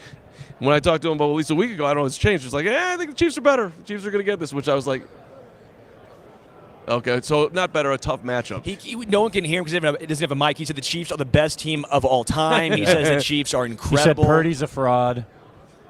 Yeah, I think you guys are winning the game, and I think you're winning 6 more Super Bowls, and I think that it's never going to end, and I think Patrick's going to go down as the greatest quarterback to ever play the game. And that part I actually, the last part I actually believe, and who knows how many they're going to win. We need to make you a co-host. Yeah. Do you think the Chiefs hate? Well, I do think it's valid. Okay, I I got to let you go, Carm. I'm sorry, dude. Bro. Carm, I'm mad. I'm going to ask the question of Chiefs' villainous intent and how they are now not America's team, but America's most hated No, you guys team. are exhausting, and you become the Patriots, and we're all rooting for you to lose. But I try to find the little sweet spot in my heart where I got love for Kansas City, I got love for FanSided, I got love for Arrowhead Addict, all the things. So just keep it rolling, and when we get there someday, hopefully we'll see you there. Appreciate it, man. Super Bowl 61. There it is. 75. Mark Carman Thanks, guys. From CHGO. If you ever want to find out what's going on in Chicago sports, check out CHGO on YouTube. Who we got, Sterling? Randy Grimes. Are we snug in here? How you doing? I'm good. How are you? Good. We got a mic here for you guys. Thanks for coming out. Randy Grimes, former center for the Tampa Bay Buccaneers, and Bobby Williams, founder of Stratosphere ATC LLC. Tell us about it. Such a cool thing. Stratosphere ATC, is that Let me show you. So Okay. you get an idea there. All right. That's look the at chamber that. itself. Okay. Yeah. These are the people that are showing up. Oh, that's all right. So that's Mr. LeBron James in his underwear. Yeah. Yeah. That's how he trains. Yeah. He strips down and he trains hard. I look very similar in my underwear. You do? Oh yeah. I Yeah, thought that was yeah, you when I yeah. came up. A little It was the same. paler. It's a little close. paler. You just don't have the beard. It's the beard. Yeah. Without the beard, that's Yeah. what threw me off. Yeah. Yeah, now I see you. Um, So this is hypobaric, Okay. which is the opposite of hyper. Okay. We're going up in elevation and back down to where we took off from. We're at 2,500 feet right now. You end up at 30,000 feet inside the chamber. You come back to 25. Hyperbaric, they take you below several atmospheres and they pressurize you with oxygen. Okay. This is ambient air and it's as if you're going to the mountains. Real pressure, real temperature changes. We train inside there with treadmills, bicycles, Versa climbers. We can get any piece of equipment in there, basically rowing machines. And so when you go up and down quickly, it hits a molecular switch in your body to start turning on a whole host of health benefits. Okay. VO2 max goes up, EPO, erythroprotein, that's what your kidneys make. Okay. Lance Armstrong directed that. That triples in your body. Wow. Your testosterone goes up, your VO2 max goes up, your red blood cell count goes up. You get rid of a whole host of inflammation in your brain and your body. Recovery is faster, and you become superhuman. Interesting is that you said inflammation. You said in your brain and your head a little bit as well. Yes. I guess Randy, for you, kind of here, would this help with concussions potentially, or as far as Absolutely. NFL And players? not just concussions, but all the different injuries you have. And I still have a lot of chronic pain from my playing days. Things that never healed as a result of inflammation. So I've only had one session in Stratosphere, but I need more. But well, seriously, I mean, it's the technology is unbelievable. Just think, they can take you to the top of Everest and back down in how? 60 seconds. 60 seconds. How fast do you feel the effects of this? Like, do you need multiple Immediate. sessions? Immediate. One session, Unbelievable. you can see better, hear better, you function better. Think about it. You're expanding every cell in your body simultaneously and then contracting it again. And if you do that over and over again, it just turns on those switches. Now, the studies are done from the Mayo Clinic, Dr. Bruce Johnson, my chief scientist, right? So we've been doing this for about 6 years, and we've been doing pre-breathable oxygen studies for the naval pilots, and we've been doing studies on people of all ages, 7 to 75 we've had there. Actually, 79 is our oldest guy today. Oh, wait a minute, Jerry West was in. So what is he, 85 now? Yeah. So, okay, so it keeps, everybody's showing up. David Goggins has been in there a bunch. Wow, and yeah. a bunch of celebrities coming and showing up, and the idea is to get as many of these chambers built as possible. We start out with the NFL, NHL, MLB, Sure. with the professional sports teams across the board. It'll help the athletes, but our soldiers as well. Instead of them coming back and not being able to recover quickly, they recover quickly in a natural environment. And wellness centers of excellence, and then the medical side, we're going to be working on that as well. PTSD and even mental, emotional stuff. Yeah, and that's my thing. I want to know what this can do. The data's still coming out about what it can do for people struggling with mental health and substance abuse issues. How it can help rewire the brain, after you've put it through the trauma that you have with an addiction or mental health issues. And, the doctors are so quick to throw a prescription at every little thing and overdiagnose people. This is the answer to a lot of our problems, How do we get something like this to the everyday person? Obviously, you start with athletes, it brings attention to it. When am I going to be able to go to my gym and get in something like this, or go to a facility? So this year is a building year of getting commercial chambers out to strategic places to get information back. We're building software, wearables, apps. It's secured software. We have operators in the military putting this together. Wow. Our aesthetics are being done by somebody who did all the Iron Man stuff for Marvel Comics, so the user-friendly stuff will be off the charts as well, but it's really important that we have the secured stuff on all your vital information that comes from this. And we have to build maybe 20 chambers to be placed this year, and we will ramp up production to 1 a month, then 1 a day, then 2 a day, and we hope to be under mass production next year. And so the bigger chambers will go to all of these people. The chambers are PVHO, ASME regulated. Pressure vessel for human occupancy is PVHO. So, unlike heavy duty submarine stuff. So that's layman. That's guys like us. I'm sitting here like, wait a minute. Pressure vessel for human occupancy. Unlike that submarine that imploded, this would never, right? Because it's being done. And it takes years of regulations to be done right. they're x-raying every weld on the chamber, so it takes some time. Sure. But my goal is to get these all the way to the point of where we're building them for people's households. No different than a sauna that everybody's using. We have a lot of people actually right now on our on Facebook, YouTube right now commenting, what's the website? Never heard of this, but it sounds incredible. Yeah. All the mountaintop perks without the frostbite and avalanche danger. Where can people go to? StratosphereATC.com. We just put a splash page up this morning for these types of interviews because we want everybody to get excited about it and see it. Meryl and I are in there in videos up in the mountains, and you can see the comparison, the whole stuff with Dr. Bruce Johnson and everything going on up on the mountains. There's images and there's layman terms, information about what it is that I'm talking about. Randy, I want to ask you this. Obviously, the Super Bowl coming up. Creed Humphrey, one of the best centers in the NFL. We're a Chiefs podcast first and foremost. What have you seen from Creed Humphrey in his short time so far in the NFL? He's a player. He's a playmaker. He's a guy that gets it done, a guy that adapted very well to the pro game, and it's such a different game than a college game. But, he's got a lot of great personnel around him. And, that's going to make him a better player, just playing with better people. And to have Mahomes in the huddle every time you go back to it, it just gives you more confidence. And the more confidence you have, the better player you're going to be. And, the whole organization is first class in what they've done. And I'm excited about the game. Two really good offensive lines, I think. Yeah. And they're going to need that because there's two really good defensive lines. I want to ask you about the tush push. Would the tush push have worked back in the 80s, and do you think it should be outlawed? I don't. You're the authority on it. No, I'm not. But, if we saw it happening a lot, it's pretty entertaining. So right now I'm going to say let's leave it because I like to watch it. But eventually somebody's going to get some, pretty seriously hurt in that because when people are jacking you up from the back and running into your kidneys and everything, eventually that's going to stop. But then you go to stratosphere. It's something else to entertain us, right? Yeah. But Then you put it in the chamber, see? We got a way to heal them, right? You hurt people and then you heal them. Right.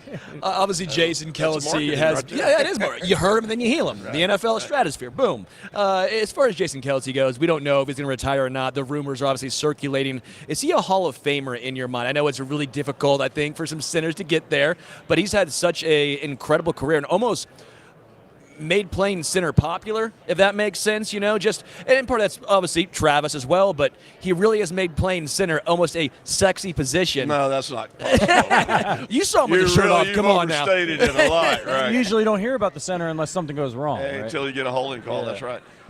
He's got a great career. What makes him any better than some of the other great centers that we've had? Mike Webster, Bart Oates, some of the great All-Pros, Hall of Famers that are in there.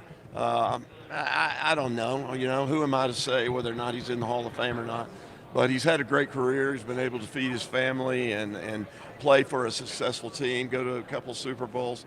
What else can you ask for? I never got those opportunities, playing for the Buccaneers. Yeah. Back then, yeah. But I always played as hard as I could, and I was grateful for my time in the league and with the Bucs. Since you said Bucs, did you like those creamsicle unis? I loved them, yeah. You don't play like you don't. I think they should bring them back. Oh, yeah. I think they're play fantastic. Like you don't like those. Everybody loves those. I love those. I got confused with you guys in Tennessee when you guys were playing. Say you're sorry. Say you're sorry, Bobby. I'm sorry. How has offensive line play changed since you were in the league?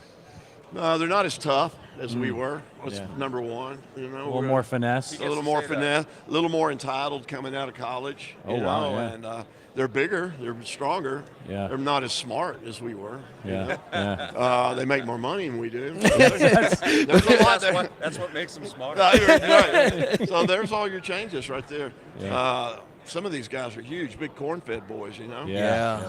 When you look at the Super Bowl match between the 49ers and the Chiefs here, it's a little bit of different styles, but I will say the Chiefs were that finesse team. But this year they've become more physical, especially down the stretch. How do you think these two teams match up together? I think they're both pretty physical. I like the matchups in the middle. And when I watch a football game, that's what I watch. I watch the interior line, And but I do like all the matchups that are across the line of scrimmage, and I'm looking for some entertaining football. Yeah, it's going to be a good one. I wanted to ask you played with Steve Young. I did. Before he was Steve Young. Well, that's true. The team wasn't very good.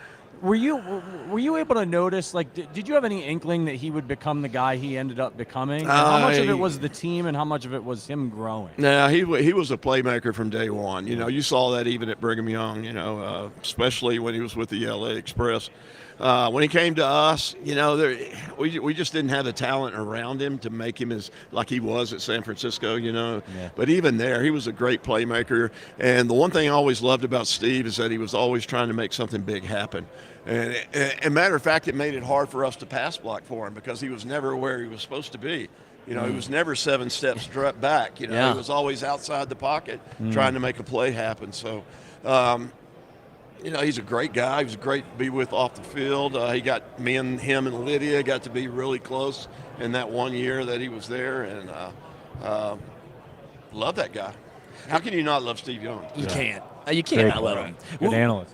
When it comes to just pass protection in general, grass versus turf, what's better? Run blocking, grass versus turf. It's obviously a pretty big storyline.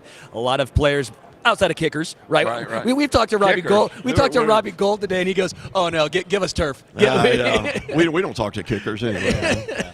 But grass versus turf, where do you land here? I'm a grass guy. Grass guy. Yeah, grass guy. And, you know, turf, too many injuries, too many different layers of turf or different kinds of turf out there until they get to one specific turf that they use league-wide, you know. The injuries that occur on turf are just so much worse than they are grass.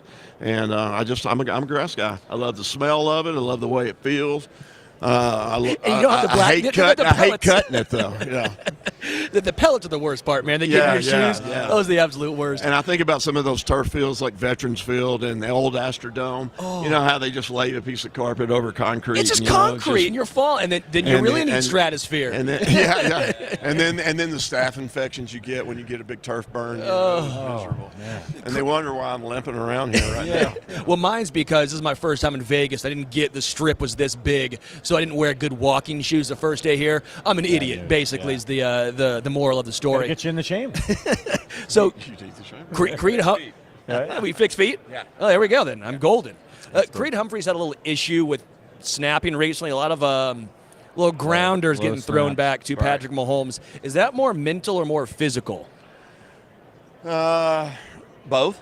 Okay. You know, maybe both. I think it's more mental. I think you start thinking about what you're supposed to be doing, or if something's happening up there that you're having to adjust to. You know, you forget that you got to make a good snap. That's number one. Yeah. You know, it's got to hit them just right. So, you know, luckily I didn't have to deal with a lot of that. The only time we really shotgun back when my decade was when we were third and long.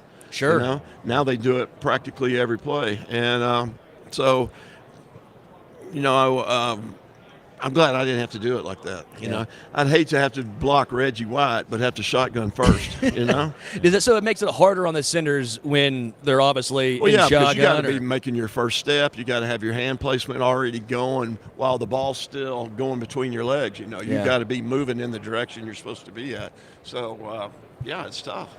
How long before you get Patrick Mahomes in the chamber? Has he been in there yet? He has not been in, but I did get a phone call from the Kansas City Chiefs on a Monday night game, I guess about 6 weeks ago. Sure. They played on a Monday night.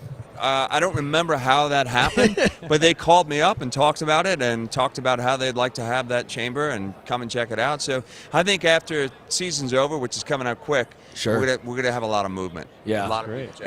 And y'all need to get the word out that I'm available to help Patrick's dad. Oh, okay. Yeah. There we go. Just kind of throw. You gonna start snapping? No, well, yeah, you never know, and whatever it takes. So throw that out there. You know? You've done a lot of counseling on addiction, correct? Right, substance abuse, and mental health. Right. Yeah, been through it all. Well, guys, before you go, final score predictions for us.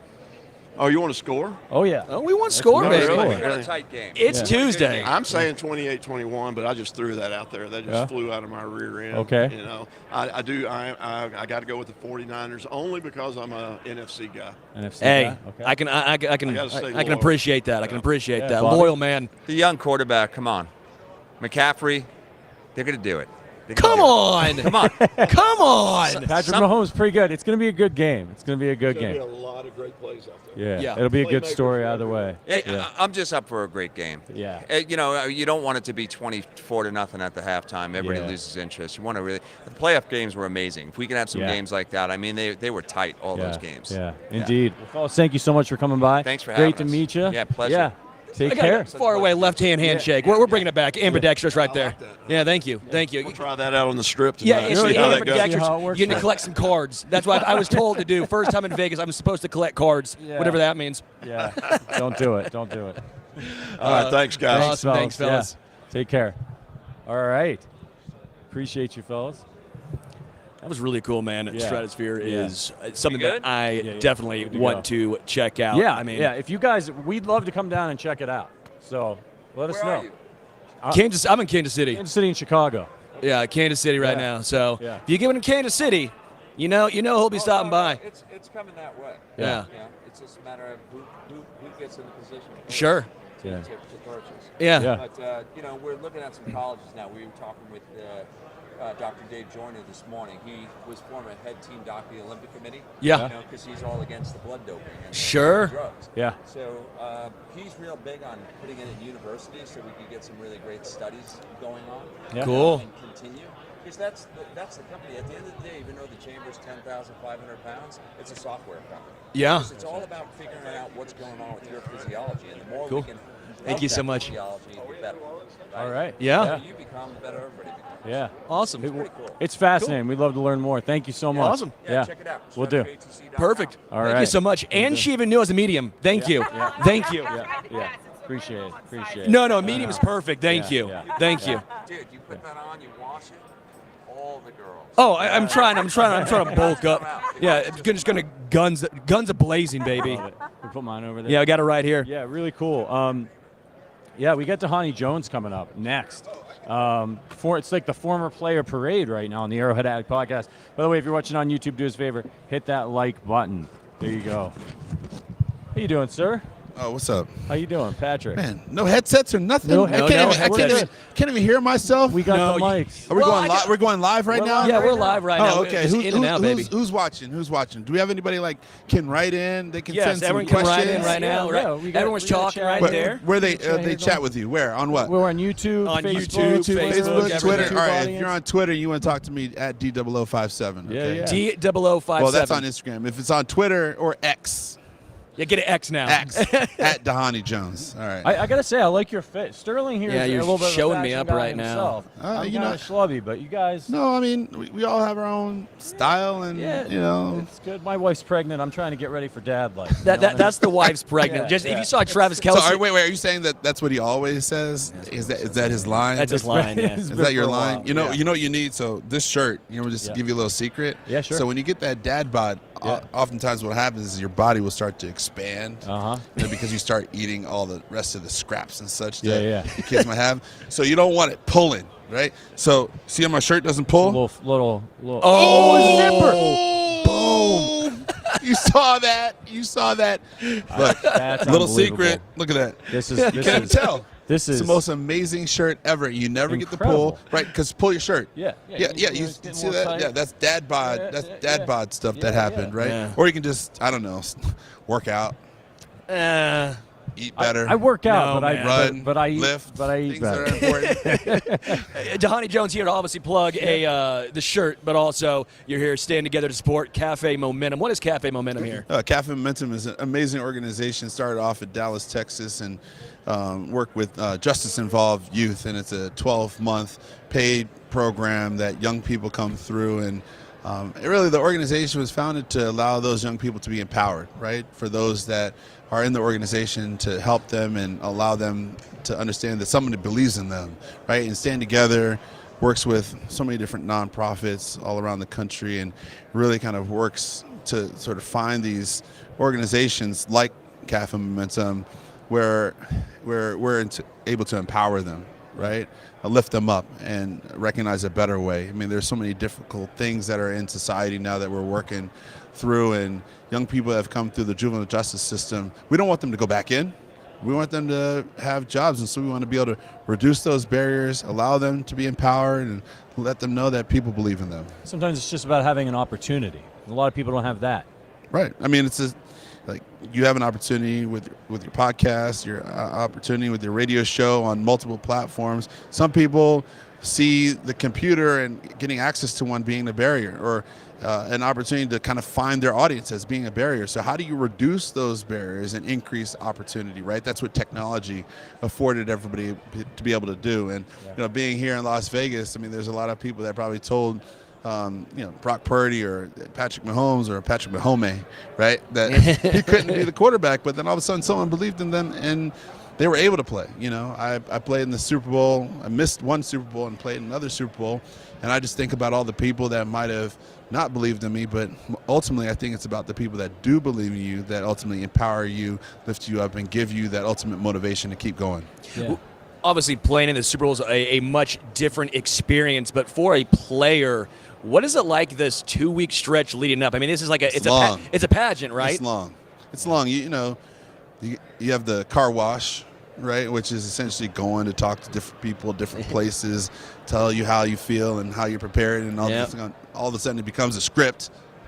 Okay, and it's a then you have practice. So now you have the responsibility of telling the world, right? Super Bowl here in Vegas, it's the biggest thing that's essentially happening in the world right now is the Super Bowl. Everybody's tuning in, right? So then you got practice, you got media stuff that's happening, you got family stuff, people that are coming out of the woodwork. I mean, look, Patrick's got some stuff that's going on at home. Sure. He's got to deal with that in the public sphere. Now with all the rest of the different platforms that are out there's so many different ways in which people are distracted. And I think that increasingly as the Super Bowl goes on, right, there'll be more things that will continue to distract you. One little thing that is really interesting that I don't know if people really know, when you're playing in the Super Bowl, there's more timeouts. When you're playing in the Super Bowl, the halftime is longer. Yeah. When you're playing in the Super Bowl, you come out earlier than you normally do during the regular season. And so the propensity propensity to win is much higher if you've already been there before. So big edge for the Chiefs who were here last year. Big edge, because the fact that when you come out, everything's about a routine. You come out not 15 minutes before the game starts, you come out 20 minutes. Those 5 minutes make a big difference.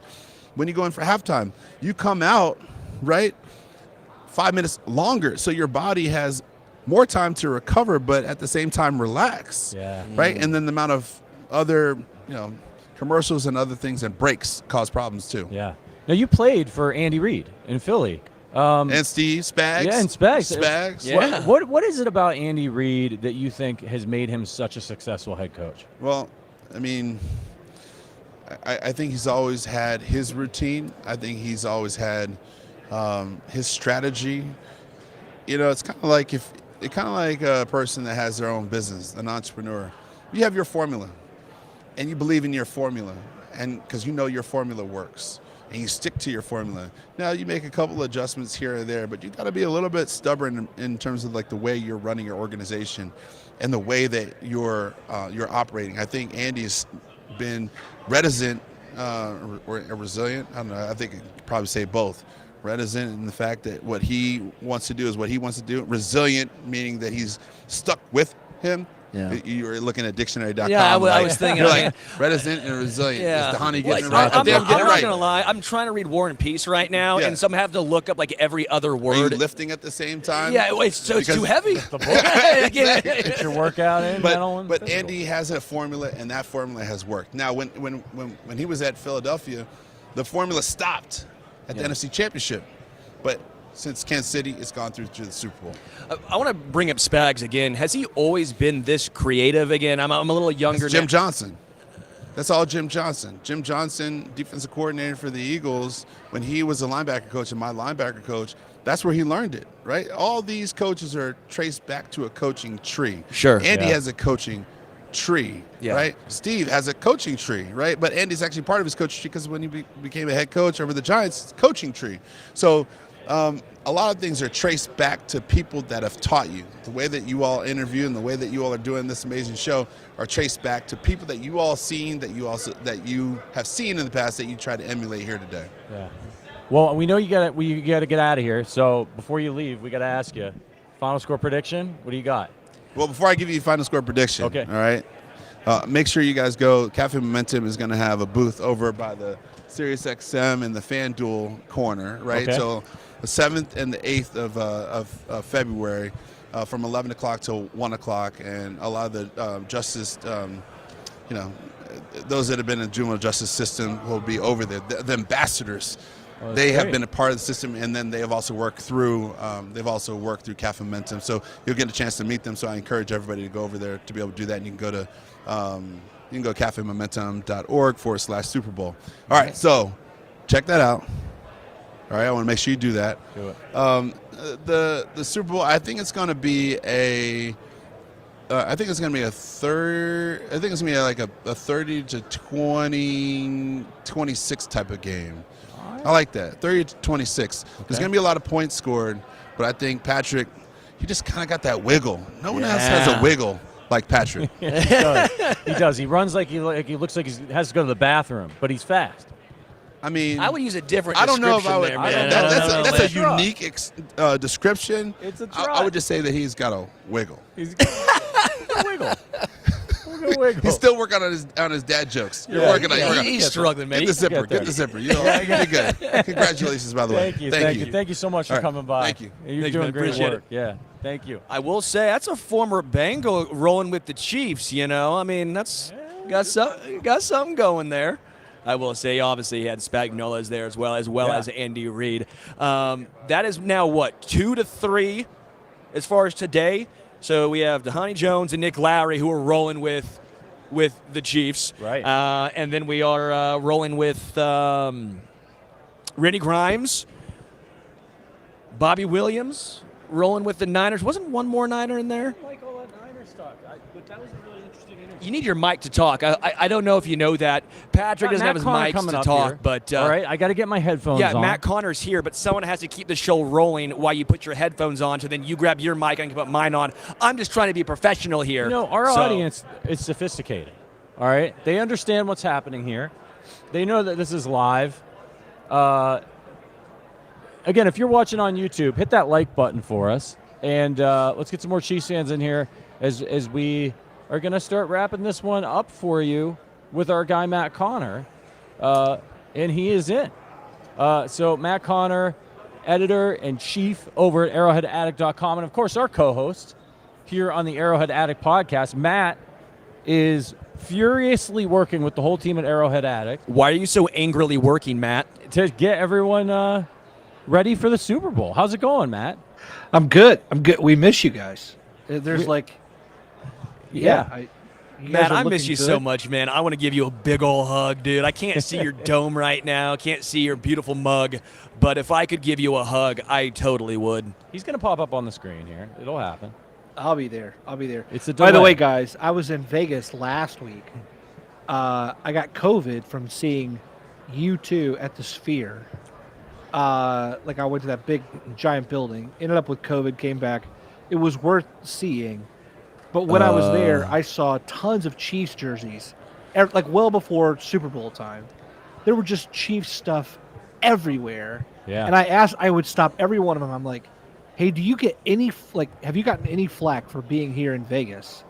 And every single person was like, no, man, I just get high fives from other Chiefs fans who are like, yeah, me too. Well, that must have been last week, because this week it is about 80% Niners fans. I mean, at least 80. It is absolutely wild. Again, I know it's Monday or Tuesday, I guess now. It's early on.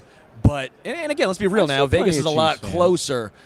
I'm not taking a knock against Chiefs fans. I'm not. This is not a knock. I'm just saying I am shocked at the fact that this many Niners fans are already here. I get it's closer, all that stuff, but I have been very surprised. It is very much 80-20 Niner Chiefs so far. Well, I'm shocked that your co-host on the Arrowhead Addict podcast, Matt Connor, told you that he had COVID, and you didn't ask how he's feeling. So I'm going to do that.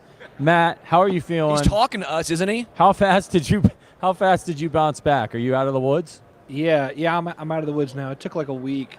Sterling, I noted that, by the way. We'll have Dude, words later. I texted you when you had it. I'm pretty sure. I maybe didn't. I don't know. I will say Aiden O'Connell and You send Jacoby me Myers. pictures like that anyway on a regular basis. Yeah, those are normal. Aiden O'Connell and Jacoby Myers told me to go to the Sphere to watch you too. So I don't know if they want me to have a good time or if they want me to, Matt Connor it. But they just want you to get sick. I thought it was sabotage a little bit. All right, Matt Connor, what are you looking forward to most in this game? We've been talking a lot about us. It's been a lot of the Patrick Sterling thoughts on the Chiefs. Yeah. What are some Matt Connor thoughts on the Chiefs-Niners game? I just think it's going to be a drubbing. Like, I just think it's going to be a relatively boring game. I've never felt this confident about a Chiefs game in a very, very, very long time. And it's not even that the Chiefs have looked overly dominant this year compared, like, they feel less, I don't know, together than other years maybe. But, honestly, I don't know. We've already the Chiefs have won with margin on the road in Baltimore. They won with margin on the road in Buffalo. Oh, they steamrolled with the Miami margin. Dolphins. I mean, come on. That Buffalo game was nerve-wracking. Even the Ravens game, to an extent. But when you fumble out the end zone, but they what do I'm this saying stuff is, every single game, brother. Every single game is penalties. It's losing the turnover margin. Come on now. I'm saying the Chiefs have gone on the road in these situations where the other team has to have that game, is dying to have that game, is clamoring for the chance to get this monkey off their back. And in these situations, the Chiefs shoot themselves in the foot once, maybe even twice, maybe even three times, and still win on the road. And now they're here. They're here again. And watch the way they conduct themselves in pressers this week. Look, man, they've been here. They know what they're doing. Against Kyle Shanahan, who hasn't been able to get it done before, I just don't even think it's going to be all that great of a matchup. What makes you so confident, though? This 49ers team has been favored in every game this season. They have playmakers all over the offense. I know the Chiefs' defense is good, but you got Christian McCaffrey, you got Ayuk, you got Kittle. Why would I worry about any of those guys when this defense is also playing historically?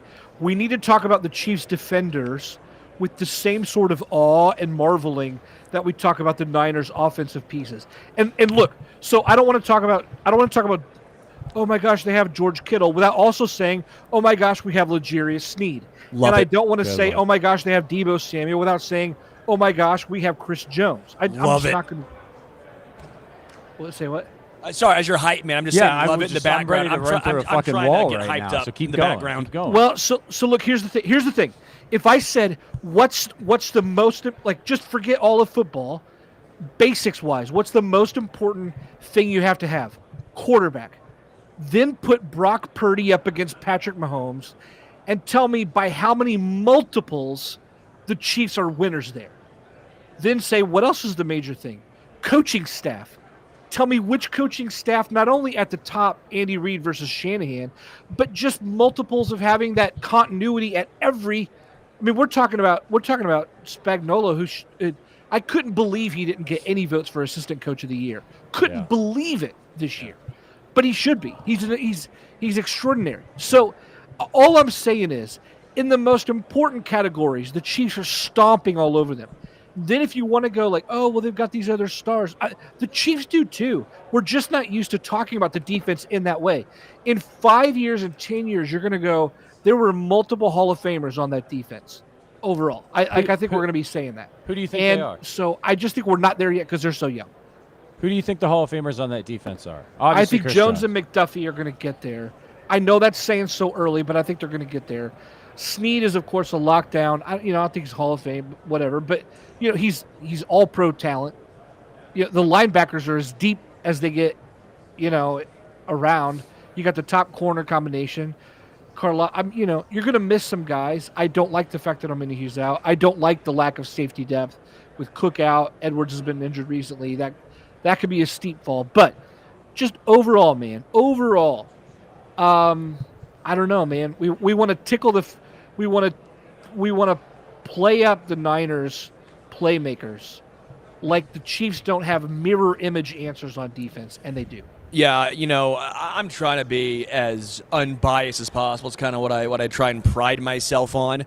I think the Niners are a little bit better than maybe you're giving credit to, and this is going to be a closer game potentially than you're giving credit to. But I completely understand where you're coming from. It has been a lot of, well, what about the weapons? The weapons. With you're right, not enough talk about what the Chiefs can do to mirror that. I thought the Ravens were actually a horrendous matchup for Kansas City. I actually think Kansas City matches up fairly well against the 49ers. But one thing I have a little issue with you saying is, it's true. I'm not disagreeing, but the same things were used against Andy Reid. Like, until Kyle Shanahan does it, he hasn't done it yet. Well, Andy Reid had the same thing happen. Until Andy Reid does it, he hadn't done it before. I remember when he came to Kansas City. Like, I was thrilled, and I lived in Philly. I knew it. A lot of Philly people were like, you're going to love him in the regular season, but he's never going to get it done. He will never get it done. They firmly believe that. But then what happened? He broke through. So I think it's a little unfair to say, well, because Kyle Shanahan hasn't done it yet, it means he won't do it. I think it's a little bit of a we forget the same narrative was used against Andy Reid. Look, if you laid out these teams, no one is ever going to put the 49ers as the biggest test in this postseason. You just wouldn't. You would have put the Ravens, then you'd put the Bills, then you'd put the Niners, then you'd put the Dolphins. So the fact that we've already gone on the road, not neutral field, the fact that we've had 2 weeks to prepare, the fact that the Chiefs know exactly what they're doing with this kind of rhythm and this kind of spacing versus maybe the Niners who kind of sound and look like they're not used to being here.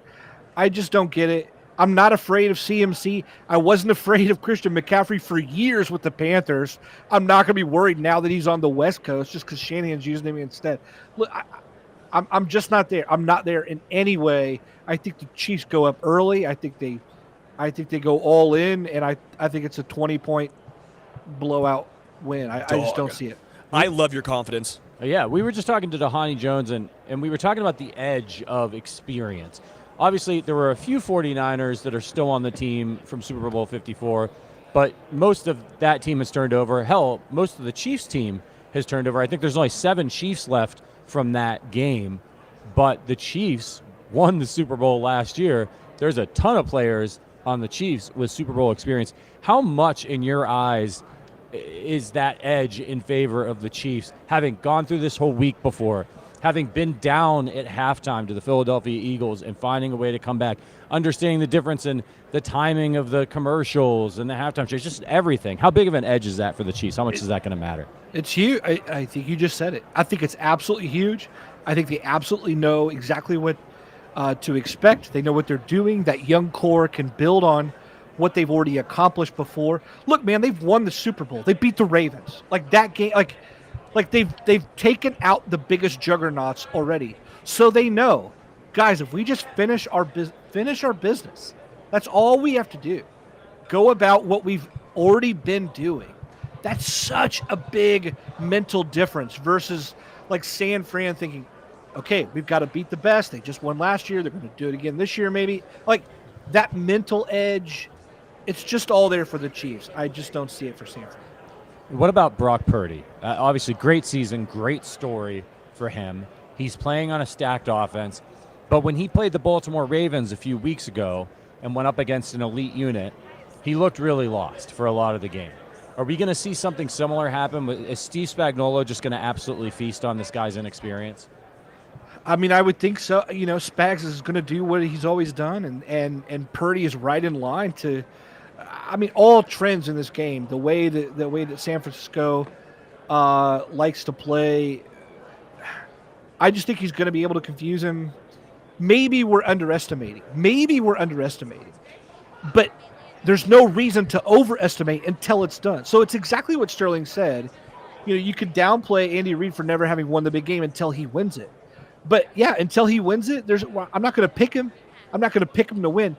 Picking the Niners to win this is like picking the Chargers in the preseason at this point, like they do every year. Connor, they do every year.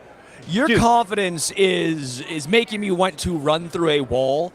I really feel like you are underestimating a very talented, what was pretty much a consensus best team in the NFL all season long type of team. Now I get it. The Chiefs are playing much better football, and I think the Chiefs win this game. That's not what I'm disagreeing with you on. But I feel like you were almost forgetting how good this Niners team has been all year long. The talk was they could not come back from behind, that if they got down, they would crumble. Brock Purdy isn't going to lead a comeback. Now I get it. The Detroit Lions defense and the Packers, their defense is nowhere near, not even close to being as talented as Kansas City's, but they did it. Like, they don't have a lot to prove outside of this one game. I do feel like you are almost underestimating how good they have been. I mean, we'll just have to agree to disagree, man. I just don't. A comeback win against the Detroit Lions is not going to move the meter for me, like, in any way, shape, or form. I love it, man. You got me fired up. I was worried. About the game. I was worried about the Niners offense, but now I think the Chiefs are going to hang 50 on them. Shut out. You know, Shanahan's going to retire at halftime. Come on board. Come on board the realism train. All right, but look. The Niners are going to draw blood at some point in this game. Who's it going to be? Is it going to be like the Chiefs have struggled against the run all year? What do you think they do to try to at least limit Christian McCaffrey? You know, you are hurting there. You're hurting there because the defensive interior is where the Chiefs can bleed. You know, I mean, we've seen guys like Mike Pennell went from street free agent to playing quality rotational reps. Derek Nottie has a known ceiling. He's dealt with some injury as well. Yeah, you know, it's not pretty there. But honestly, the Chiefs linebacking core is at is looking at full strength. Willie Gay's going to play. I just think it's going to be, yeah. I don't care if they give up yards. I just don't. I think they lock down in the red zone. They'll be fine. Giving up 3 here and there, that works for me. Yeah, CMC will get some of his. That's fine. The Niners are a very, very good team from a lesser conference. I'm not trying to paint them as the Chargers. All I'm saying is every year in the offseason, people overthink things because we give them too long. We've gotten 2 weeks to talk about this game. We're giving it way too much thought.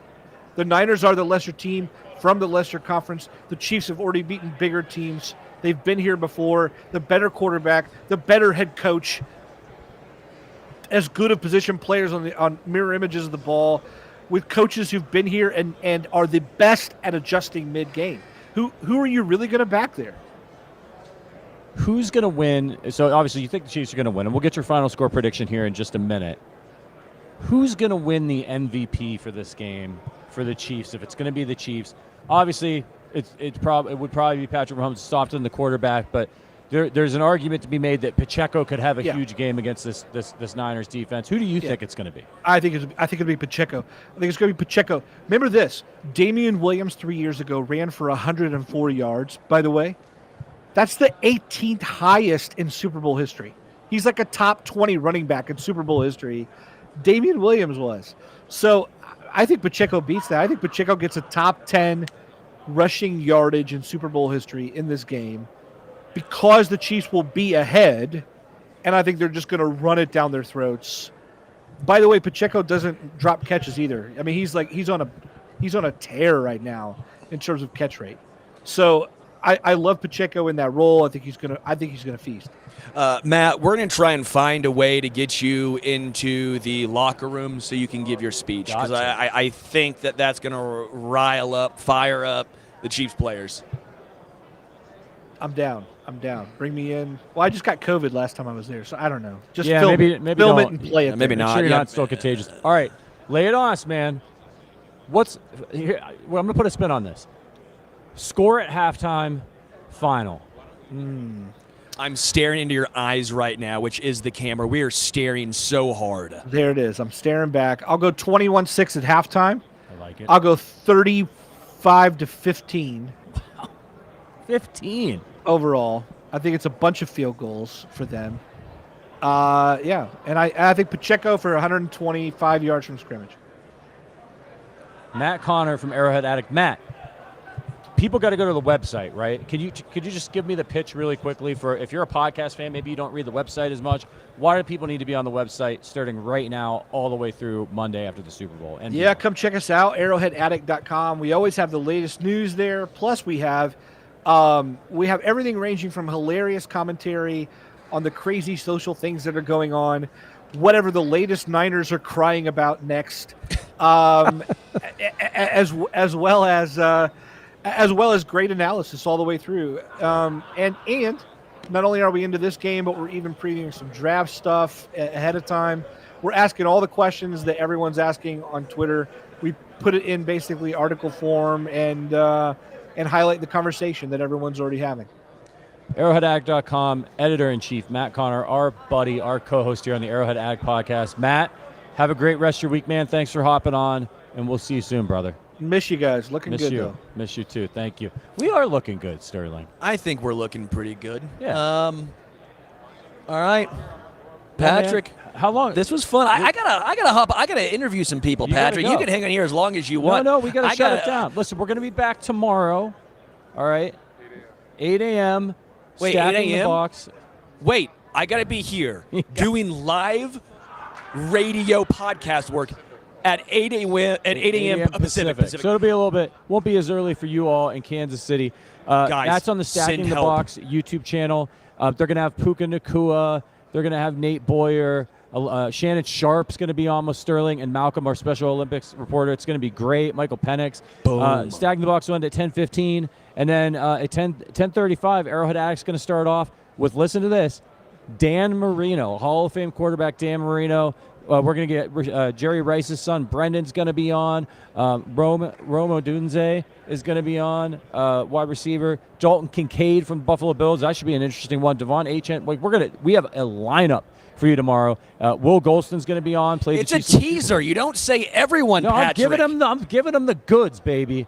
Make sure you are here tomorrow, and I will tease Thursday is even better than that lineup. So make sure you keep it here. Arrowheadaddict.com, Arrowhead Addict YouTube channel. Like, subscribe.